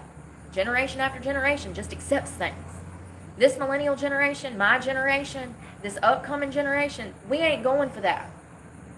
So we're going to kindly ask anyone who is in the way of progress to please step out of the way, because we have a mission to save the damn world. Okay, Pinky? Like, seriously. You know what I mean? It's like the MAGA movement has split off into two categories. You have my age group and younger. We're absolutely pissed about the Epstein files. We're rejecting this administration at this point until they keep their word. And then you have the older generation of MAGA who is just accepting it, and they don't really do the reading like my generation. They don't really do the research like my generation. I'm not saying all. I'm just saying they've gotten comfortable. They're retired. You get it. We ain't going for it. We on some new shit. Yeah, and I think that Nick Fuentes is really leading this movement. Like, this kid, this guy, he's probably, I would say he's maybe 25, I don't know. He looks young. This guy is absolutely blowing up on the internet right now. Everything he has to say, I agree with. And I'm so happy to see someone else thinking outside of the damn box. It gives me hope. It really does. He gives me hope. I was disappointed to hear Ben Shapiro and Brett Cooper and certain people, some of my favorite commentators, they're just MAGA, MAGA, MAGA. And it's like, whoa, wait a minute. I thought you were a different person. I thought you was by God's rules, by wrong and right, by good and evil. Like, what is this crap? It's disappointing. But they're bought and paid for. It's the Daily Wire. Well, not Brett, but she is kind of bought and paid for still and yet, because she has other deals than just her YouTube channel. So she has to say certain political things in order to keep her job and her position. And I just find it sad, and I am so glad that I have the opportunity to say whatever the hell I want. And you know, if you haven't already noticed, in the past 2 years, I've changed so much. Like, my beliefs, the way I feel, my political party, the people I push for. Yeah. So this is me growing. You get to see me grow and develop and mature and come into my own, I guess. Just in the past 2 years, so much has changed. So I'm curious to see what the future brings.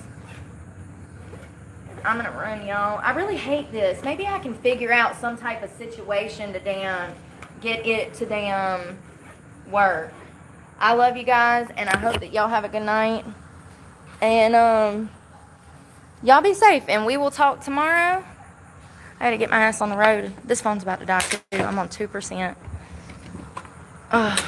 We will talk tomorrow, and I'm gonna see if I can go figure out what the hell I'm talking. Benjamin Nahat 2. I'm gonna go figure out what the hell I'm talking about. I hear stuff and I'm like, oh my God, that's crazy. I need to tell them about that. And then the next day my memory's wiped. I play 50 first dates with my job every day. That's what it's like. I wake up and I done forgot everything I learned about the night before. It's like, damn, that was all for work and all day on the drain, because I can't remember nothing. I need to come up with a better concept of screenshotting, and you know what I need? I need my computer so I can jot down notes like I used to for Talk It Too, so I'm better organized. That's not a possibility right now, so you're going to have to deal with my dysfunctional ass until, I don't know, Jesus makes a way, honey. I don't know. I had a great time today. I'm glad that I did a little bit of biking. It was about 10, maybe 12 miles. And I love you guys. We'll hang out tomorrow. Benjamin Netanyahu. I'm going to go find out. I'm going to go find what I'm talking about, and I'll come back and report in the morning, and we're going to have a good Tuesday. I think it's supposed to rain, so we'll have to figure that out. I love you guys, and I hope that y'all stay safe with all this crazy weather out here. And I'm praying for y'all, and y'all please pray for me. And y'all have a lovely evening. Bye, y'all. God bless.